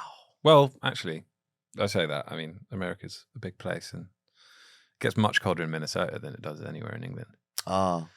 Do you ever feel like you've sold out your country by moving out of it? Interesting. And maybe that's not the best term to use. That's just No, a general term. No, I mean, it's definitely like as an English person, it's definitely like a concern that you in some way have insulted your own by moving out. But no, I never felt like I lived anywhere, to be honest. I do feel English. I mean, all my cultural reference points are English, and all my comedy references and Right. musical. Any botanist would find roots of you there. You'd be busted there. Exactly. But that's interesting. But you say you never musical felt like roots you were lived a lot of it anywhere. was American, Oh, and a lot of like other like Japanese and like European music, and just loads of different cultural influences that were not English, and also I think on a spiritual level I just didn't really resonate with nationality particularly. I didn't really have a national pride particularly, or being Wow, English. that's Being interesting. English is complex, isn't it? And it's it comes with a history that's not necessarily some of it's great and some of it's quite shameful, and yeah. some of it I don't understand why I would really attach myself to the positive or the negative of my country's history when I wasn't part of it. Yeah, it's interesting. With history, it's interesting because it's like it's easy to look back on history and be like, oh, this is, this wasn't good, from present perspectives and stuff like that. And I'm sure at the time, a lot of British people were like, we're taking over the world. It was like a different, there was probably a pride that would seem foolish now if somebody had it, like, it would seem, it's just interesting how time gives shape to things. Well, because all of our sort of reach of power is kind of just like slowly, and now we're just this little island that has a lot of cultural power and I guess some financial power, but we're definitely maybe got our tail between our legs a little bit. Might account for some of the self-deprecation that happens. Yeah, I think maybe a historical tail between your legs. Maybe. I'm curious to see, like, how does Britain kind of like, how do they feel okay to still show who they are or find who they are? I think with a little bit of difficulty, actually. I think like when you have a national kind of sense of like something, we're not like, we've not always been part of, the British Empire, like the colonialism. We're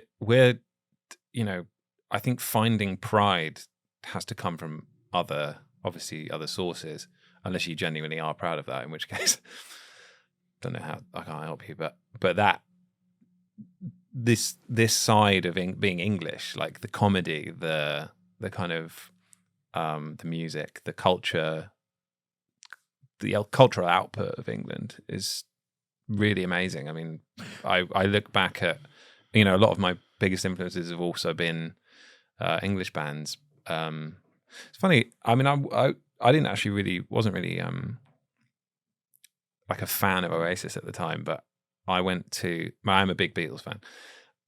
Lots of lots of bands kind of eluded me until I was a bit older because I mostly listened to piano-based music. And like Mozart.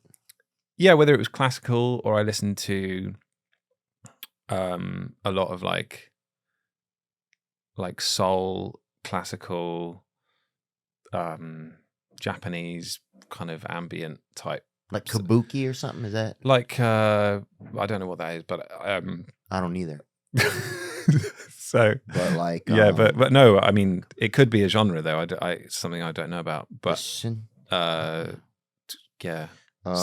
I mean, Ryuichi Sakamoto is a good example. You should listen to him. I think you'd like him a lot. Sakamoto? Very calming. Oh, really? Beautiful. Oh, yeah. I could use that then. Ryuichi Sakamoto. Yeah. Ryuichi Sakamoto. He's an Can you bring him up? Let's see an image of him.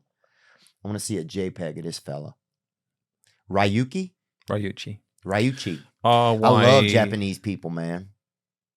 I went to Japan one time and we took a bunch of ice creams with us to the park and we gave them to kids and took pictures of them eating them. Oh, look, here he is. I mean, beautiful man. Oh, God, he is. Huh? Looks like my mother a little. In the face, not in the hair. Actually, if his hair was a lot longer. Yeah, right. Oh, yes. He looks like a composer, doesn't he? I mean, just a legend. I'd love to be Japanese. I think it feels like everything's just so damn organized inside of you, you know?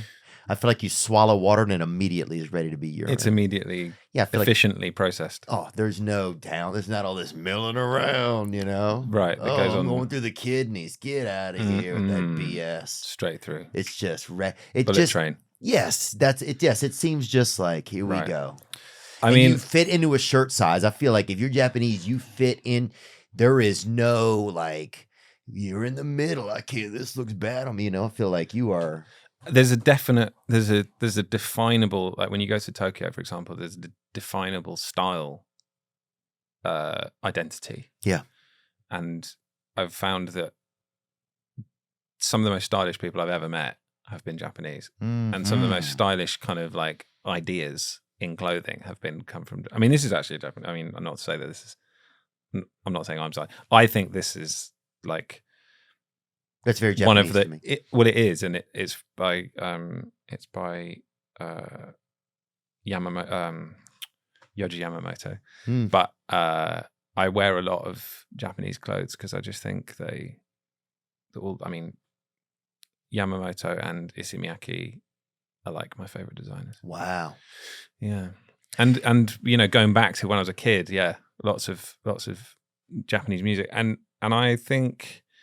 I was also fascinated by like Western and Japanese crossovers, and just like the intersection between those sounds. And one thing you find is that every culture has its kind of own chord, kind of, or tonality. What's the word? Sort of like world of notes that sound good together in that, you know, style. So, for example, in French music, right? So like French early classical or whatever, it's like there's a world of tone that kind of sounds French if you know what you're listening for. And when you go to the Eurostar, which is funny, there's a sound that plays. It's like ding, ding, ding, ding, whatever. It's like a thing, and it's the most French notes. Oh, interesting. That have ever been written. Yeah, that's funny. If you know a lot about music, you're probably able to hear a lot of different like little just things in the world and know like trace them back. Yeah, it's almost like Latin. Like if you know sounds, it's almost like when you learn Latin. That's interesting. Everything's rooted in something. Yeah. Well, you know, when you go to Japan, there's a lot of sounds in like train stations and shit that they have, and you just go, "Wow, this is, I mean, nothing like anything that I'm used to," and it's kind of amazing. Do you think? Do you notice any difference between the audiences, like in different places, like in some of the behavior of them and stuff like that? Japan's a really interesting place to play because a lot of the audiences they're like super respectful. At least for the shows that we've put on, they'll be completely silent during the music and then erupt in like the loudest possible applause, and then as soon as they sense that you're ready to start the next song, complete silence again, like penny drop. Wow, that's crazy. Does that feel crazy? It feels, Or does it feel like right? you know what? It's just different. It's like, it feels right there, but it's so, I can understand the logic behind it. And there's such a respect that comes with that. It's like they really, really respect the art and what you're doing.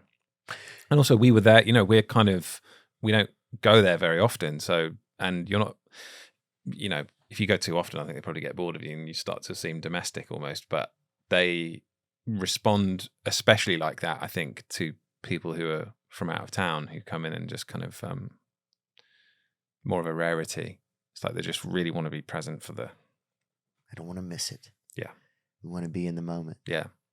Maybe they value the moment a bit. Maybe there's some more of a value for the moment. They have so much history. Well, I wonder if it's also... We're over in America. A politeness we'll pour thing. beer on the moment. You know? People over here, hey, dude, quit fucking the moment. You know, it's like, Yeah. we're just people over here just, you know. Just being... Yeah, just like the moments are... It's like there's millions of moments. Right. There's so many moments that it's kind of expansive. It's And like, we've kind of had that in America. We're like, we got unlimited moments, you know? exactly. But now I think things are starting to change a little bit, and it's like, man, we need to value this moment. I think the economy of moments, basically, it's like we are now in a moment where we don't have that many like live interactive experiences. So I would think that people are starting to go, when they go to comedy shows or whatever, they're probably paying a little bit more, you know, they're like, feel a bit more grateful to be there, feel a bit more grateful to like have access to someone in real life after just spending a pandemic, not being able to see anyone, not being able to go out, apart from in Tennessee, obviously. But like the fact that someone is stood in front of you and they've spent their whole life perfecting this art form, and then you go there and then you just talk all over it. I mean, the idea of doing that after the pandemic seemed more insane than it did before, because it would seem ungrateful. Like, well, especially with music. I mean, you guys, the people are more likely to be able to party and stuff during your shows and have fun. Yeah. You know, with comedy, people have to kind of sit and listen for the most part. yeah, although a lot of people shush other people in my shows, Oh, they do? which annoys me. Oh, so I what actually part of hate it. Like, tell me what happens. What do you mean they shut? Well, I'll be playing something and I'm in the middle of a song and someone just goes like, you know, they'll say something crowd-like, you know, like, all right. oh, yeah. Well, I love you. Yeah. And I'm like, in my brain, I'm like, I love you too, but I can't say anything because I'm Doing your work. doing my thing. And someone else just goes, shh, and you're like, what it says. The thing is, I always feel like responsible for what they've just done. Because I feel like maybe something I put across, maybe it's just an insecurity, but I feel like something I put across has made them feel like I wouldn't like it. Oh, that's interesting. You know, I wouldn't like it if someone like expresses how excited they are or whatever. Oh, I feel like, I don't want you to think that they're a warden for me. I feel like some kind of like, yeah, like real, like stick up my ass fucking. Dude, I used to feel that way about girls I would date and stuff. I didn't want any girl to be like a reflection of me. So it would be like, if they made a mistake or like, I used to date this one girl who had no, like, beautiful, really sweet girl. She had no sense of like spatial awareness. Right. She would just be like, you know, talking to you and like, she'd bump into 65 people somehow, like just while she was talking. She's like, a dodgem. She was what? A dodgem. We call them dodgems. Yeah. And it's one of those, you know, like the cars that bump into each other in the fairground. Yeah. Yeah. Yeah. She was just like, oh my God, don't you know somebody's right behind you? She would always turn and knock over a damn glass or a top hat off of somebody, you know? Yeah. And it would just like, it drove me. What would you do in that? It just, because I didn't want her to be a reflection of who it would be like. Yeah. I didn't want anybody thinking like, oh man, it's such a narcissistic thing, really. I think. He endorses. He's like cool with this, right? Which makes him also as kind of unwieldy and fucking, you know, uncool or whatever. Yeah, not cool. In some Yeah. way, ultimately, it comes back to I'm not accepted or like, Right. I'm not- But you know, I felt I did exactly the same thing, but with like social interactions, and like if somebody said the wrong thing, I'd prickle up and like feel really tense and like want, and it'll come out with a little comment towards them at some point, you know, later or even during the conversation, and I just couldn't hide it. I was so uncomfortable with somebody else fucking up, because ultimately, like the school I went to was just like people were so hard on each other if someone fucked up. Oh, Right. So you just develop this thing of like, no one must say anything wrong. No one can come into the situation with an energy that doesn't match everyone else. No one can. And it's like, it's such a like, you know, restrictive place to live that. And I just would emanate that. Is that a very British thing, you think? Or is that just Oh. it is? Yeah, for sure. Wow. Yeah. But I also I think it's just the way I grew up. The Yeah. school I went to was like that. The school I went to was like it was a school where you had to take a test to get in, but it was free. Yeah. So it wasn't like a private school, but it was for kids who Excelled in some didn't, stuff. yeah, it was for kids who essentially came from all manners of backgrounds, but had a certain level of reading comprehension or whatever it was. Like they tested you on multiple different things. And so it was a good school to be at because it had kind of like a culturally, like there was a lot of different cultures, but it was very intellectually, it was all about intellectual sparring and like when kids are like, in some ways I'd have preferred to have been beaten up than psychologically bullied, you know, because at least then I could have had a chance to like hit someone Right. and get my anger out. I don't know, maybe I'm not really sure what's worse, but when kids are like super manipulative and like a bit able to like find your button and like fully fucking fuck the button and then just keep fucking it until you're just like not able to defend yourself. You know, it's like that is like a different stuff. And I think it puts you in this like psychological like defense for the rest of your life, really. Oh yeah. Unless you fix it. I mean, I just took fucking ages to like get rid of that thing of like, if someone says something, or if I say the worst case scenario would be I say something, and then in my mind, like everyone just like turns around and it's just like, what the fuck did you just say? You know, everything stops. Can you imagine? It's like record, and You like, want to stop the music. yeah, right. And then, and it's awkward. That was like my worst nightmare, basically. Which is funny. It's a pretty tame worst nightmare to have, but it's what happens in that environment. It's a psychological thriller, yeah, which you just shared. You know, it's yes, a psychological thriller. It's just not yeah. Yeah, I think there's definitely Speaking of psychological thrillers, I got a clip. What you got, man? A song broke out at a psych ward. Oh my god. They all broke out singing in songs at 3 This is it now. Insurance barely probably didn't even cover this.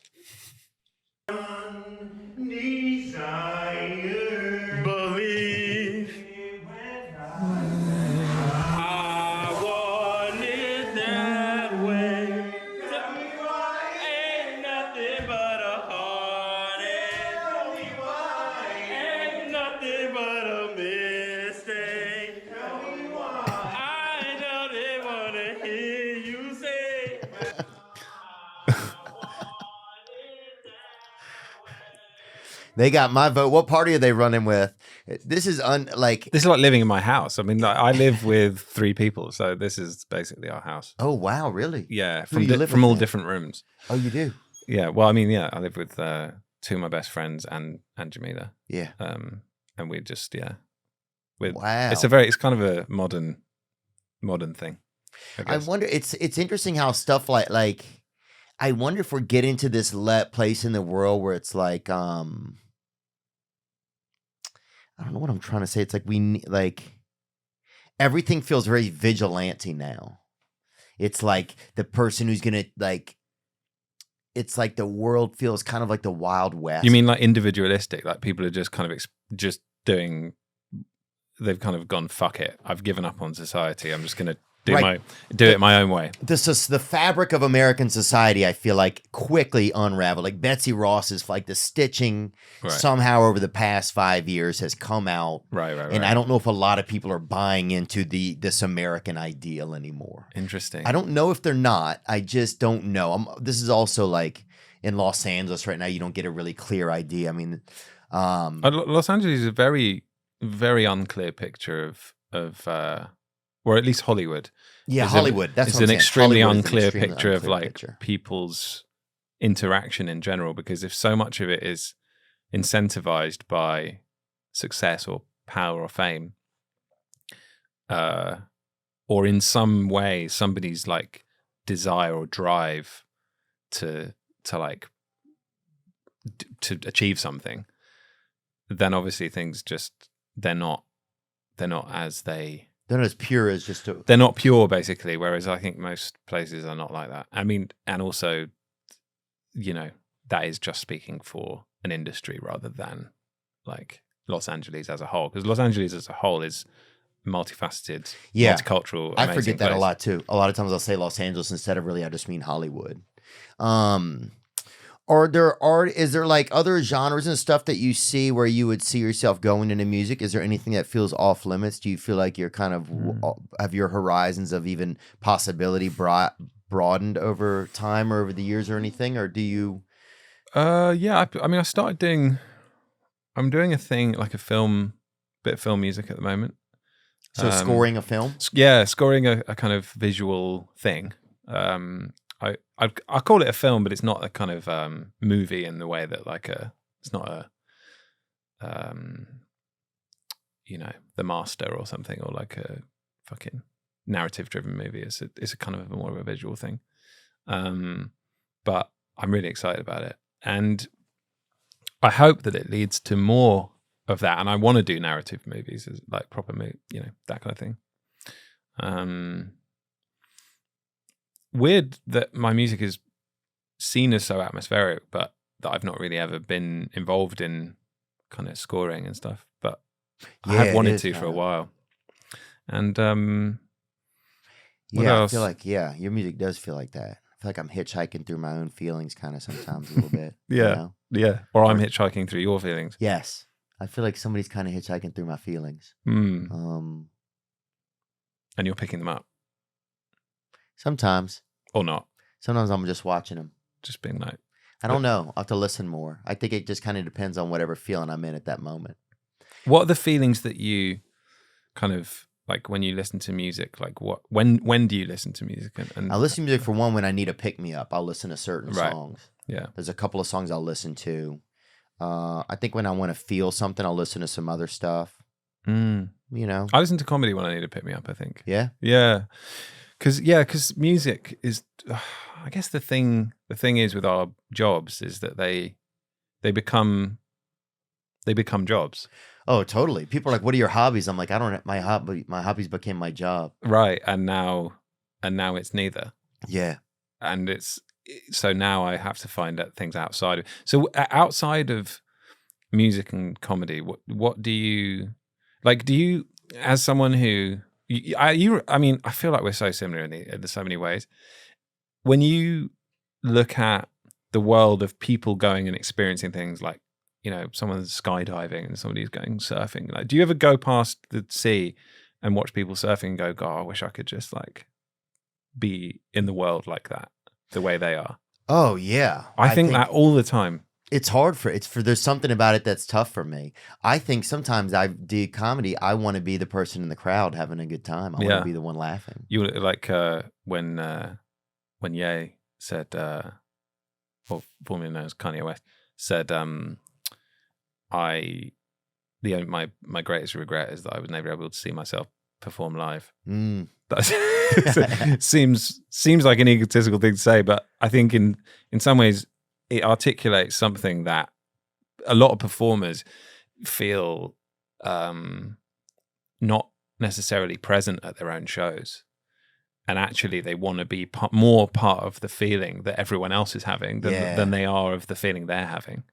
Yeah, I think forever. I never went to any comedy or listened to much at all. You know, Yeah. I think I didn't want to be influenced, and I think I was just so stuck in my own little world. Yeah. I didn't want anything to mess up my world or anything to influence it.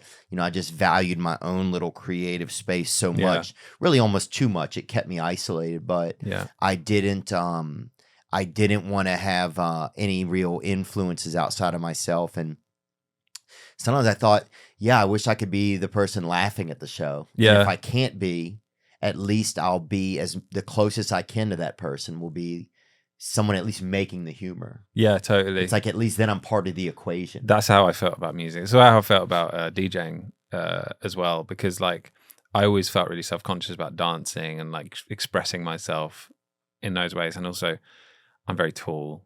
I'm very, I mean, I wouldn't say I'm out of proportion, but you're a long fella. But I'm a long person, and I my limbs. You get shot first in the army. Exactly. I'd be, what's that movie where they a wire comes across the ship and all the people who are taller than a certain height get immediately killed. Oh damn. Ghost ship. I'd be gone in the first scene, and then also I'm, like we call them daddy long legs, but they're like mayflies or whatever, those little insects that have like those really long legs and they just sort of like bumble around, like not knocking into stuff. That's me at like a rave or something. So I always feel slightly uncomfortable, like I'm always knocking into people, like, oh shit, did I knock it? And then back to losing myself. I can never quite lose myself in the moment sometimes. And I can never lose myself completely, man. Right, I find that so I find that DJing is like an amazing way of like not having to contend with any of that stuff, and instead I can just stand there and be worshipped like a god. No. I can be just present the music that everyone just gets to do that to. Yeah. And then at least my excuse can be that, well, I can't be down there at the same time. Right. So yeah, at least then you have an excuse. Yeah. Oh, that's interesting. And no one can come up to me and make some small talk that I can't hear because it's too loud. And then there's no chance of me like saying something dumb to someone or like not having a cool social interaction. I can just stand up there and people can assume that I'm cool because I'm a DJ, but I'm actually not. And I never have to reveal that. Dude, it's like if you're in that space, it kind of keeps you safe from everything. Complete bubble. Yeah. It's amazing. It's such a control space. And people give DJs such a, it's like a mythology. It's like crazy. I mean, you must think even that's crazy, huh? 100%. Yeah. And they pay them way more than they should. I don't know what's happening. DJing is like I don't know how that works. It's honestly. Yeah, it feels exorbitant. Have you been to festivals and stuff where it's just like DJ festivals and stuff? Yeah. Oh, wow. Yeah. So sometimes do you just DJ and sometimes you play your music? I DJ. I actually love DJing. It's like for me, there's such a craft to it, and it's so deep. Like it's great. A great DJ is like controlling the vibe of the entire place, and like can be genuinely in tune with the crowd, and like it's a real. You can go into a set not knowing at all what you're going to play and just watch the crowd and figure out how you're going to, like, you're coming on after the DJ before you, and you're watching how they're playing to the crowd and you're seeing what works, and then you're going, okay, what's in my record bag that I can, back in the day I'd play vinyl. Yeah. And so I'd be, just kind of acting on, it's real in the moment decisions, like this tune is in the right key, or it's in the right tempo, or it's the right vibe to come on to follow on from the last thing, and like, oh, this one will get him, like this one will get him dancing, or this one. So that feeling is like you're kind of living through them vicariously. You're like experiencing that hype and that fun with them and through them, and then you can kind of pretend you're at your own show at the same time. And it's like psychological, and it's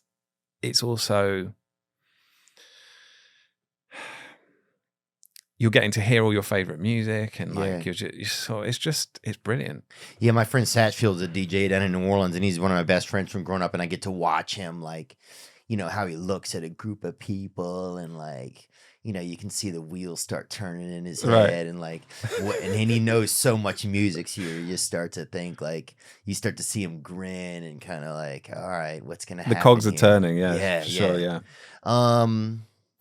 What else? What else happened in the news, Zach? Anything else interesting out there? Yeah, we were talking about this. This is a pretty American story. Philadelphia man just ate a rotisserie chicken every day for 40 days. Ooh. And, Oh wow. He doesn't recommend it. He's on the Jordan Peterson diet. Yeah. Oh, I went to dinner with Jordan Peterson, man. And during the pandemic with him and his daughter Oh yeah. and her boyfriend, and they ordered All meat. all meat. And Wow. brother, at the end of the meal, there's literally a plate of bones in the middle of the table. It very much had like this Wow. Game of Thrones type of vibe. And like And no asparagus, no vegetables. nothing. Meat, I think somebody had sparkling water, and they even frowned at him a little, whoever it was. Other people had flat water, but somebody bubbled up, and everybody was like, "You whore!" Yeah. You know? They just went. But in the end, it looked like a plate, like a batch of dogs had been there. It was just a plate. We'll have to put some pictures in. I have that. Could I'm you ever go all vegetarian, so birded out like Well, this? Have you done anything like that? I've never done 40 days of eating whole chickens, but I'm vegetarian, so it's not something. Oh, you it's are? not You're a s- vegetarian? It's not a sport I can really participate in. He didn't really have a reason, which is my criticism. He just said he's doing it to bring people together. So I don't. I mean, judging by that picture, it did bring a lot of Yeah. people together. I wonder what. This looks like, the Last Supper at This like an was the last one. Albertsons. Yeah, he's like the high priest of chicken eating. Yeah, it has a very Renaissance. This looks like a lot of like a It does. pre-party for a Renaissance fair. I feel like It looks like a Renaissance painting. Yes, it does, huh? Yeah. It actually would be really cool if somebody made like a nice painting of that. You know, the I think rotisserie. you can challenge. I mean, there's a lot of great bits of art in here. I think you should challenge your listeners to paint this, because it's a wonderful scene. Oh, that's remarkable. Actually, the 40th day of rotisserie chicken. I wonder how many of those. I wonder if that crowd grew over the 40 days to this. I imagine it didn't start this way. His girlfriend probably left him. I'm sure after day 8 or something of her being lonely. Well, I imagine the smell Oh, probably got quite overwhelming. and there he is, and it seems very perverse. I think. There's something. There's something Oedipal or something going on. Yeah, something like that. I don't even really know what that means, but Did you ever work at a food place, James? I never worked at a food place. No, Did you have a job? although I did one time do a job at a festival where I was part of the catering staff, Oh yeah. and they gave us a one baked potato Oh, for lunch and dinner. That was what we had. It was a one baked potato, which I thought was unreasonable, to say the least. I mean, they didn't give you any butter or anything. It was just you queued up for a baked potato, and that was your sustenance for the day. every British story I feel like has like some mild starvation somewhere in it. I feel like there's Yeah. like Some self punishment, or like some kind of. there's such bad lunching. It was like have you ever seen the Four Yorkshiremen sketch? Uh-uh. I'll have to play that to you. Basically, it's a bunch of people sitting around being like, when we grew up, we didn't have a pot to piss in, we didn't, blah, blah, blah. Yeah, you can And then do the that. other guy's like, yeah, well, I mean, we didn't even have a house. We lived in a ditch, blah, blah, blah, And when our dad came home, he beat us around the head. And it was like, oh, you were lucky. The other guy's like, you were lucky. We had our dad would come home and stab us, and we'd live in a pond. Anyway, so that's like, but it's like a classic. I mean, I really miss. No, writing it's that. look, but it's a classic English sketch, and that's kind of what the baked potato thing sort of like conjures. Really, it's this like stark, just scarcity mentality situation where, but then it's at a festival where everyone's having loads of fun. Yeah, everybody's all geeked up on Molly eating baked potatoes. And all. Well, I mean, they were all eating, from food trucks and like. Oh, yeah. So we were just. But anyway, so I worked there and but that was only for 2 days, and then I got fired. I think because I just wasn't. I felt a way about the potatoes. Mm. I just felt like it wasn't enough. And I'm obviously very tall. I was always tall. I was tall then. Oh, So it's hard being that tall guy. I feel like remember the one kid that would come back from summer tall, and everybody be like, "What in the look at this motherfucker." Yeah. You know, people would be like, "Oh, look at this show off." You know? That was me. What does he think he's doing? Look at this guy with his pussy ass little cervical spine. or Yeah, whatever, yeah. You know, and they start saying all that kind of shit. They did say that kind of shit. And I just took it, and then I learned to love my height over time. But it started, I hated being tall. Really hated it. Oh, I think it would be such an adventure, but it would be very interesting when you put your arm out of the bed and it just touches the floor. It pets the cat if it's down there. Yeah. What about you start this? hitting your head on stuff. Oh, and then you hate your fucking head. I did that a number of times. I mean, it probably accounts for some of my personality. Now, what about love? A lot of your song, there's definitely a lot of loss, a lot of like, Jesus, huh? Some gal left this guy at the day old bread store, you know? Yes. Where does some of that come from? Like, where do you think some of that comes from? Well, my first record, I'd never been in love. If I had, it'd be unrequited. So I lost my virginity very late. I was a very late bloomer. And so I was just... Like 20 years old? 22, 23. Pretty late. I mean, in this country, that's probably not as uncommon because of religious reasons. But I don't know what the exchange rate on virginity is, really. I think it's probably about 1 to 1, 0.6 to 1 when it comes to like British to American. Yeah. So like what the dollar to the pound used to be. Oh, yeah. And I just didn't. I was always very ashamed of that at the time. That you hadn't lost it yet? But I hadn't. Yeah, and I was also wasn't like I wasn't in the game. Oh, so you were really on the sidelines. I was really on the sidelines, just kind of being like, people would be talking about sex, and I'd be like, yeah, I mean, yeah. I mean, totally like vaginas. For sure. Like, I get it, man. Yeah. Like, it's. Man, you'd be wearing like a Man City jersey just talking about it like this. Yeah, for sure. Like, man. yeah, fuck, like. Of course. Yeah. Sex always. I know what you're talking about. Yeah. Wow, so you were really on the sidelines just of like kind of like a lot of social stuff kind of? Or? Yeah, I think so. I was an outsider in a lot of ways. And because that gives you a lot of time to observe stuff and see it. Yeah, but I was also like, I was kind of semi-popular in other ways. Like I was always like I was always a bit of a class clown, and I got in trouble a lot, and I was always very kind of insolent and like not. I don't know if I was acting out because I thought it was cool or because I thought it was.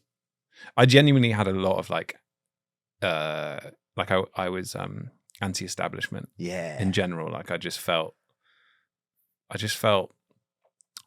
I wasn't supposed to be at school as well. I always felt like I was supposed to be, you know, in music somewhere doing something else. Or doing something else. I just knew that I wasn't supposed to. I knew I didn't need science. School probably always felt very novice to you. I knew I didn't need to learn French. Right. It probably felt novice to you. In a strange way. It didn't feel like beneath me, or it didn't feel like I didn't feel like I was too smart for it, or I didn't feel like that. I just thought I don't need these skills. I don't, because I know where I'm going and I don't need any of this stuff. Oh yeah. What I need is to get older. Yeah.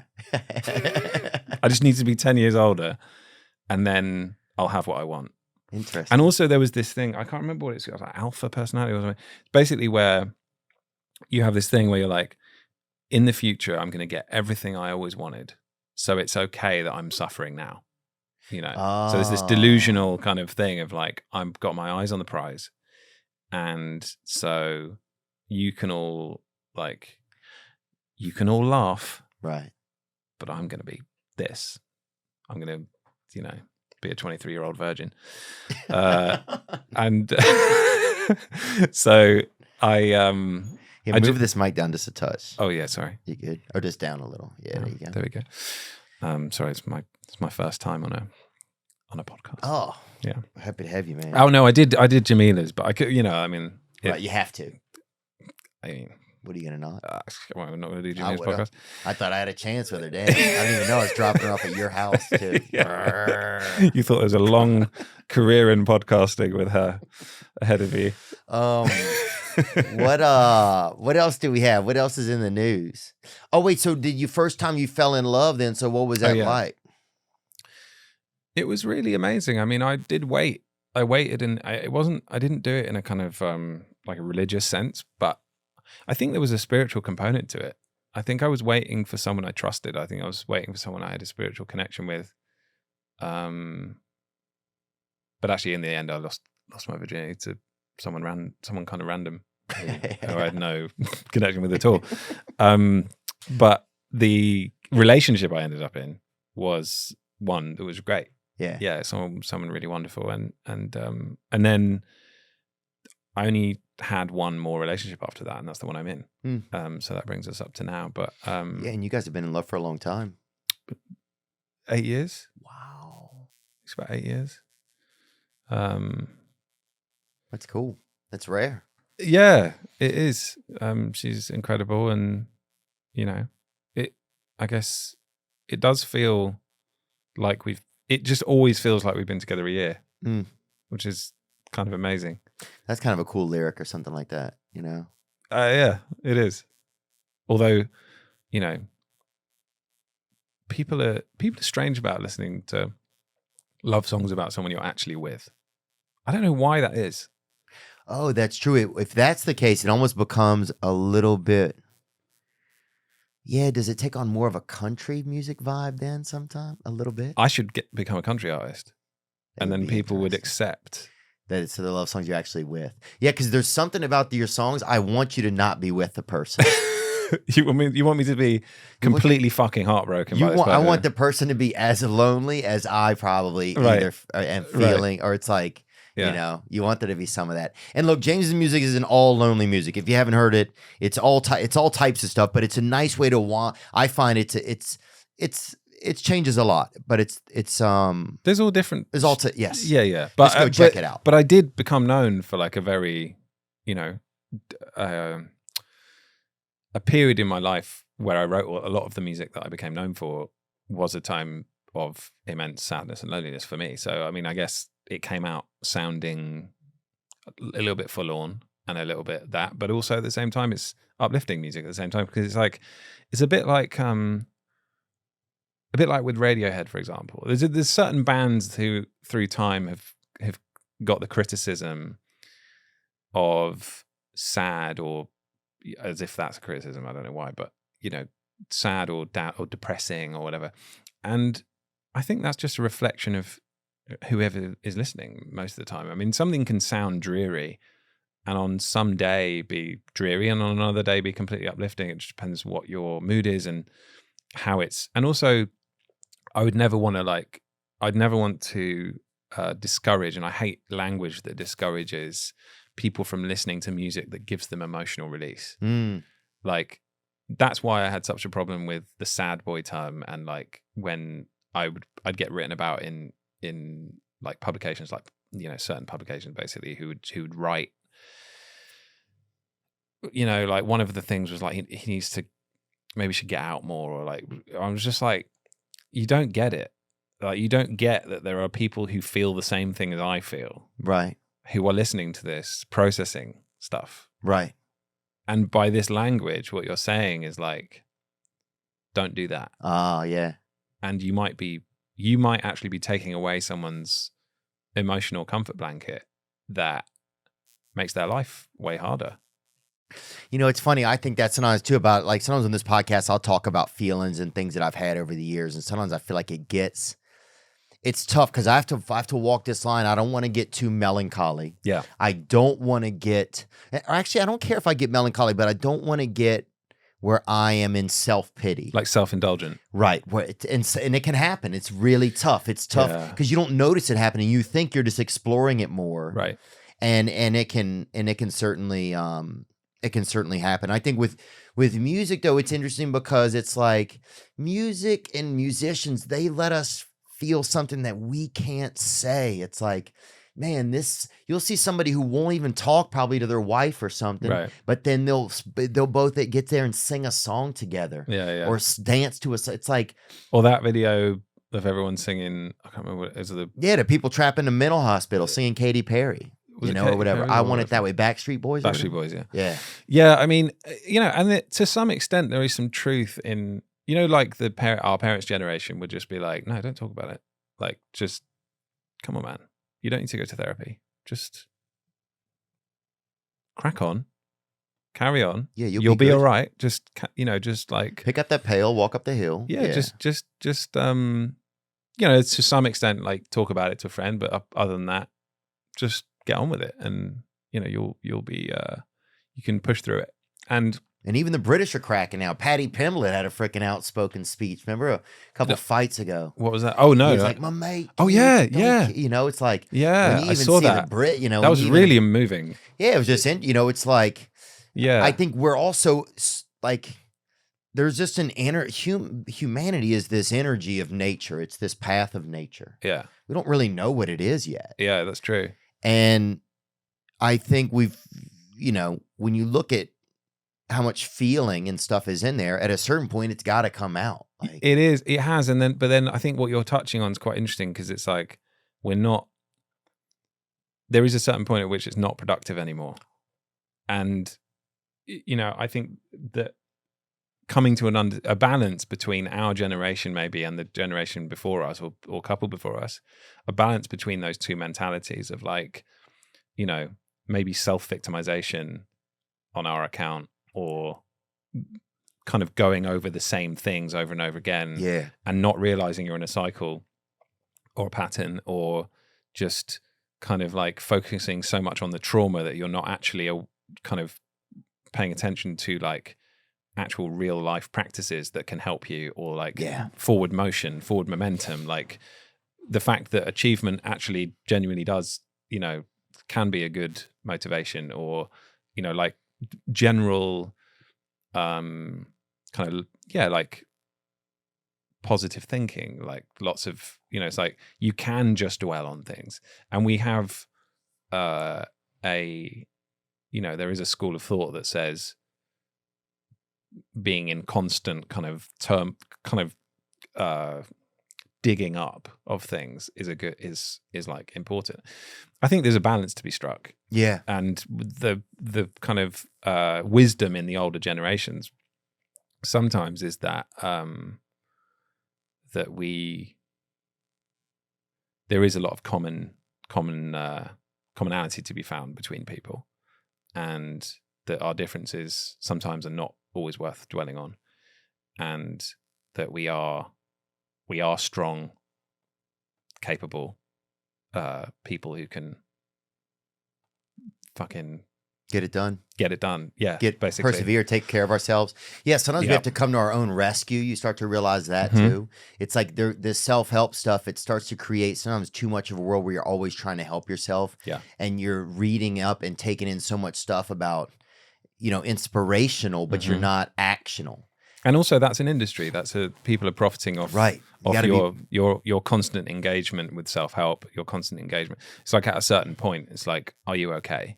Yeah. If you're not, I think that I always encourage being aware of your emotions and trying to delve into them and like figure them out. But I think there is a certain point where it's time to rejoin the world and try and float. Yeah, I mean, I find you will, if you sit there in that feeling long enough, looking around inside of it and looking at reading the graffiti and shit, then that's where you're going to live. I start to realize it's like, they always say you can act your way into positive thinking, but you can't think your way into positive action, Right. And that's something I have to come back to, because I like to dwell. I like to wander around in the art museum of my childhood and of my like things that meant something to me, and like my first kiss and the first like mistakes I made, and like I like to wander around and look at all the artifacts and think of things. But you can't live in the museum. You can't. Yeah. And there's a time to shut it off and leave the museum. Yeah, there's a I can't remember. I think it was my girlfriend just talking about like, being in this hole and just like painting the walls, and it's just a beautiful hole. It's like which now sounds, but no, it's beautiful. Semi-sexual in a way that I didn't want it to. But that's, that is to some extent, it like sums up where you can get to, where you can draw the map perfectly of how your emotions, of your emotional state. You can become so obsessed with like understanding your emotional state that actually you've kind of taken focus off actual forward momentum and living. So I think huge. Yeah, it is. And I think a lot of people who are in that place, they, a lot of people who have you noticed this when someone's just for the first time discovering like shit that they've done wrong or the things that they're like not happy about within themselves, they're just constantly talking about it. Mm-hmm. And they want to talk about it to everyone and and they're going into such detail, and you're just like, but that's someone who is at the start. They just got there. They just started. That's always the way. I eventually wanted to get to a place where I just didn't have to talk about it. Yeah. And I could just talk about other shit. Yeah, or at least look back on it with a sense of power and not be standing in it as much. Yeah, because I did all that. I've gone through all of those phases. This is not coming from a judgmental place. This is saying you have to kind of like become that like evangelizing kind of just to you got to destabilize first. I think that's why it's so hard sometimes to imagine looking inwards, because initially you're going to have to go through a period of complete destabilization. And that's why a lot of people never do it, which I think is amazing that you have, and been public about it and talked about it on your podcast. And a lot of people have probably done it through you and with you. Yeah, I think we just try and we wonder sometimes, what is our instrument? Why does God have us here? To share whatever. It's like you don't even know. It's like, what is the little piece of the universe that's supposed to fly out of you? Yeah. You know? So do you outside of like podcasting, is there like a hobby that you have, or do you play anything? I just got a piano at home. Oh, really? Yeah. So I'm excited about that. Did you talk to me about that at one point? Yeah, I used to play, and then I just got a new piano at home. Nice. It's a new used piano. So nice. Yep, it's a baby grand. I think a Baldwin. So nice. I've got a baby grand. I grew up around this place called Baldwin Motors. They used to do tire care, I think. Yeah, Baldwin's We looked it up, Baldwin Motors, Covington, Louisiana. So I don't know if they also do pianos, or this is a family. I don't know. It could be joint family, but it'd be amazing if they did cars and pianos. Yeah, well, I think they did some good cars. That's Baldwin Motors right there. I suspect it's not the same, but they really upgraded. They used to just do mostly tires. Although Yamaha make pianos, and they also make 4,000 other things. Yeah, they make a lot of things. Yeah. What about I'm trying to think of something else. What else is in the news, Zach? Anything else neat out there? That man ate those chickens, but I didn't really. We didn't really talk about that. Well, it didn't do it for me. Was it just something about it? It seems grotesque a little bit, I guess. But is it not? I don't like those chickens. I don't like those rotisserie chickens. It just. Have you ever seen 40 chickens either? No. It seems like a number of chickens that shouldn't exist all at the same time. Well, and it just like I just see some man just pulling, and the chicken always feels like it's just barely chicken. It feels like they've been through it all, Like also, if you just put it down like to, if we were really to analyze that situation, it's like it's not that hard to eat 40 chickens every day. It's like one chicken every day. Yeah. Could you imagine? Yeah, I could do it. You could do that. I could do that. I'm a vegetarian, but by 28 days, I would not be. I'd be like this. Ugh. I'd be bored. Yeah. But it's like just watching a man get bored for 40 days. Isn't that? Yeah, you can do that anywhere. I could really get bored anywhere for 40 days. Yeah. I could watch a man getting bored. I could just talk to the person Dom, my producer, co-producer friend, ask him what it's like to work with me. I don't think being bored for 40 days is entertainment. Yeah. As much as those people thought it was. Unless it is now. Like, that's what entertainment also is becoming. It's interesting how it's getting strange. Like, I would watch a woman, like a small woman, eat, like, maybe a hot dog or a piece of cake or something online. I would watch it. Yeah. To me, that would be very entertaining. I'm now imagining watching you watch her. That's why I laughed. Well, there's a Japanese show where they have little children go run to the market for their mom or something. Yeah. And it's just like it's like a little bit of voiceover. And you just watch them go on the little journey. The show has to be for 2 to 4 year olds. It is captivating. But all of those shows I feel like they're universal ages, really. Well, this one is just There's something to captivating learn me. from things like What's that. that show? Can you look it up, brother? Japanese children go to market. It's captive. This show, you just watch. You're like, oh, is he gonna? Is kimchi gonna make the lemonade or whatever? And he does it, and you're just damn blown away. Is Kimchi- it called Old Enough? Old Enough, yes. God, it's good, man. Kimchi's Korean, isn't it? Yeah, kimchi is Korean too. They But changed is it. there? Yeah, they probably changed it. There she is, right there. Wow. Since children as young as 2 out into the world alone, it's an absolute roller coaster The of Japanese emotions. TV show that abandons toddlers on public transport. It's one way to look at it, man. But it's pretty great. You see them go out there, and they're just, who is that right there? Does it say? Doesn't give a name. Oh, yeah. Just That's says, beautiful. Just says forced to fend for themselves. That's one way to look at it. Look. It's tough times everywhere. I think there's something pandemic-y about that, isn't there? Something. Oh no, it came out before the. Wait, hold on. When did this come out? This is a YouTube video. Japanese kids go shopping alone. Did you dude, you remember that time when I came and saw you do music and make music with Andre 3000? Yeah. Fuck. Dude, I remember you inviting me out to this place, and it was in Malibu. It was at like this cool, like kind of little Shangri-La. Yeah. It was at like a studio kind Looks of like a rehab. Yeah, it looked like a little rehab. So I pulled up, and you and I didn't know that it was him there. You didn't tell me that you were working. You just said you were working in a studio. Yeah. And I came up, and you guys were working on something. That was pretty cool. Wow. That was such an amazing time in my life. I remember we made a lot of music together. Did you guys? Yeah, we did. Is it interesting with celebrity how you kind of you'll become together for a while with certain, and then it just you just sort of pass each other, but also we stayed in touch. Like I talked to him fairly regularly, and he's just, I mean, he's like the GOAT, as they say. So I'd always be honored. Just I find him always inspiring. He's still such a different thinker about everything. And although he did go on the Rick Rubin podcast and say he's never going to release any of the music. So that you guys made? Well, I mean, he's just generally talking about music, full stop. So why does he keep it? I don't know. He just felt like, I think he was saying something along the lines of, he just feels sort of out of the game, or like not really part of that. And he's just expressing himself in all these different ways. And we actually did put something out. We did a thing where he was playing clarinet and I was playing piano. I think for me, it's like, I just want to help as a producer, like, because I was in a producer role.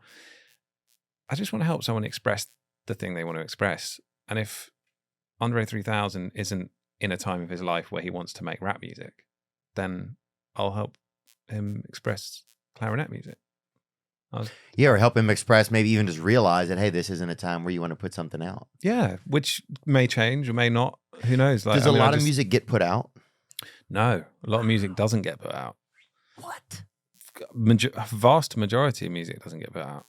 Are there some amazing songs out there that you think have been made that have not been put out? There's a lot of songs out there that I shouldn't have been put out.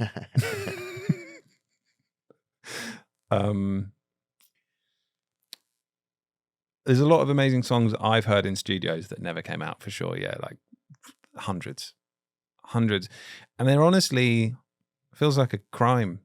Honestly, it feels like a crime. It's terrible when you hear them and you're like, oh, I can't wait for that to come out and people to hear it.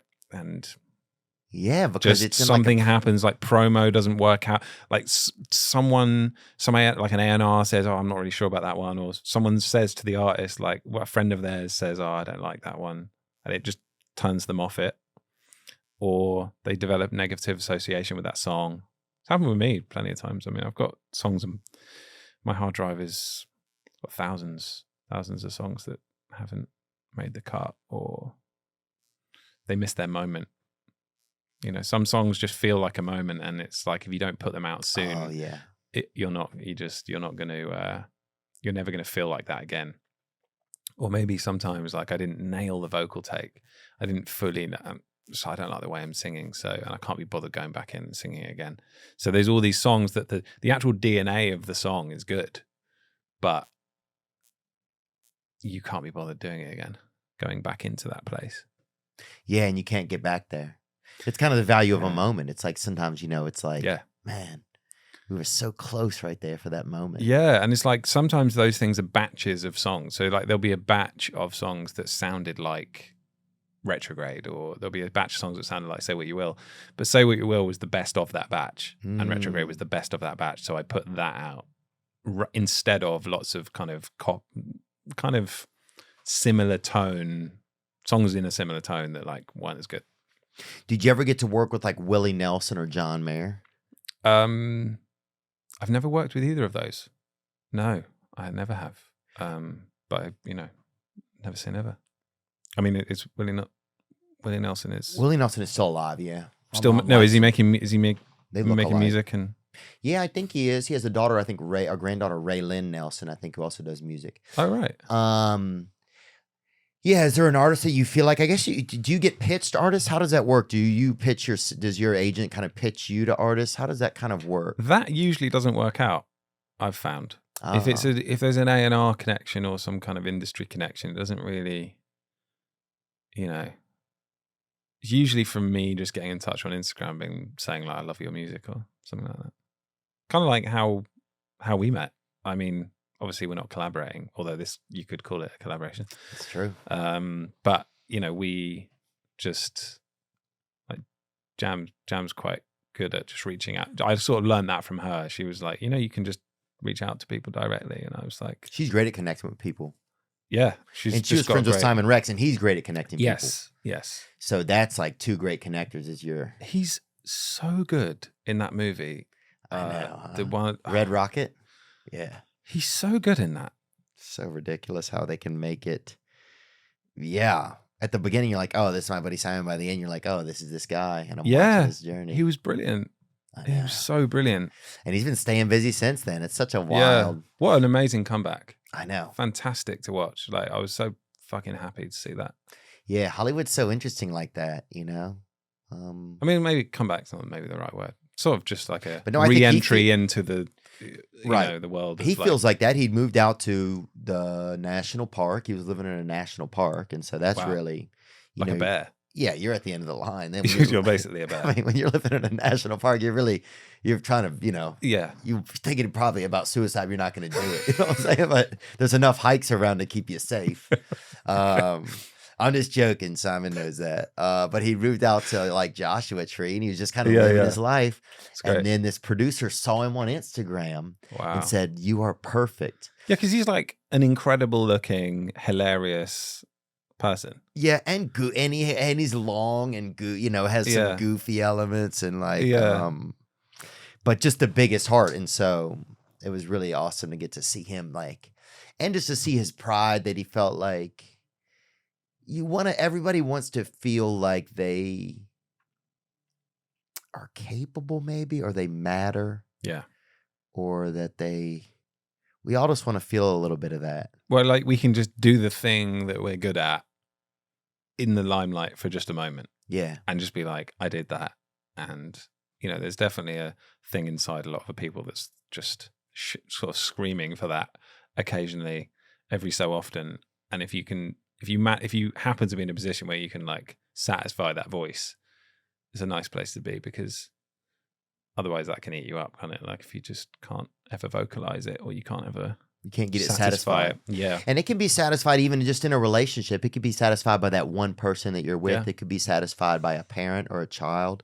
It could be satisfied by a million people. It could need to be. It's interesting. It just has to land in that place that it's set, that you feel scene. You know? Yeah, totally. Yes, And some people, it only takes one person. You know, it takes a wife or a girlfriend or boyfriend or a parent. That's all it takes. And they're yeah. Or to and- be the biggest thing in someone's life. yeah. Be the center of somebody's kind of universe. Are you with anyone at the moment? Nope. I started doing. I've been doing a little bit of just. Meantime. Yeah. I took 30 days off of dating so I could get an idea of what I was kind of doing. Nice. Because you can get so sporadic. Yeah. You know, you're just here and there. You go on a date. You're like, do I even care about this? What's going on? How's dating in Los Angeles? Is that difficult? It's been a little rocky. Nashville's been even tougher, kind of, really. Really? Yeah, because I don't go out that much. And so it's been kind of a tough place to go, you know, to meet folks. Do your interests line up with the people in LA or in Nashville more? I think they're kind of the same. I think it sort of depends. I think you can kind of find the same type of people anywhere. You know, I'm just kind of middle of the road. I'm trying to think of something that really turns me off about somebody. Doing this in a restaurant. Oh, yeah, they're done. Done. Probably. You're out. But if they're attractive enough, you might. I'd probably still order dessert with them, you know? So I'd mill around a bit. So if they did that through starter, main course, and dessert, and they're just calling the waiter over like that. Unless they were like setting a pentameter for some dope ass beat that I didn't know was coming, you know? Or it was like a flash mob or something that never started. They're just like, hey guys. They think it's going to happen as long as they just keep. So, have you gotten invited to go play at like some weird private events or something that was really interesting? You're like, okay, this seems strange, or not strange, but I've done a couple corporate things that I ended up not doing anymore after that because I just felt, like a couple of fashion events and things where very Zoolander type stuff. Yeah, but no, I don't think I haven't had the sort of surreal experience. Yeah. I haven't really had that in music. Like some crazy thing where they invite you like a baked bean conference or something. Everybody's losing their mind or something. No. Yeah. But and the things I have done that were a bit weird, I think I'm under contract to not talk about. The thing when I say a bit weird, I mean like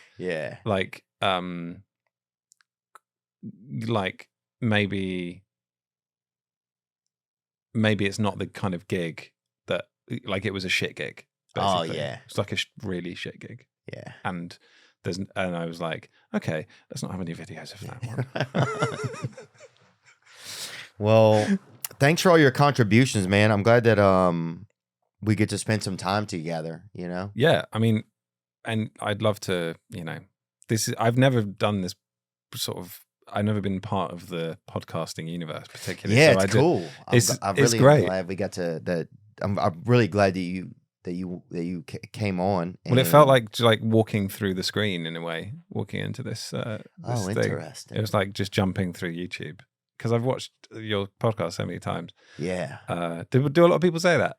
What, that you've watched it? No, that they've watched your shit for so long, and then they're just like in the seat where other people are sitting. And I think it's kind of fascinating to people. I think people don't know what to think sometimes. I think they're a little bit shocked at just how the production works. And then suddenly you're there. It is interesting how it goes from just us sitting here talking into like a conversation that people could listen to or segments of a conversation. Yeah.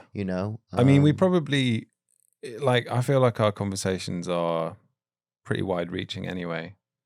Yeah, I think so. This reminded me, I think, a lot of like why I always have enjoyed chatting with you, Yeah, me too, man. Time, yeah. What would you say, like, you think to like, I know this is kind of a general thing, but it's like, if there's somebody who's having trouble expressing themselves or figuring out how to do that, what suggestion do you think you would give to somebody like that? Well, I'd say try a few different things.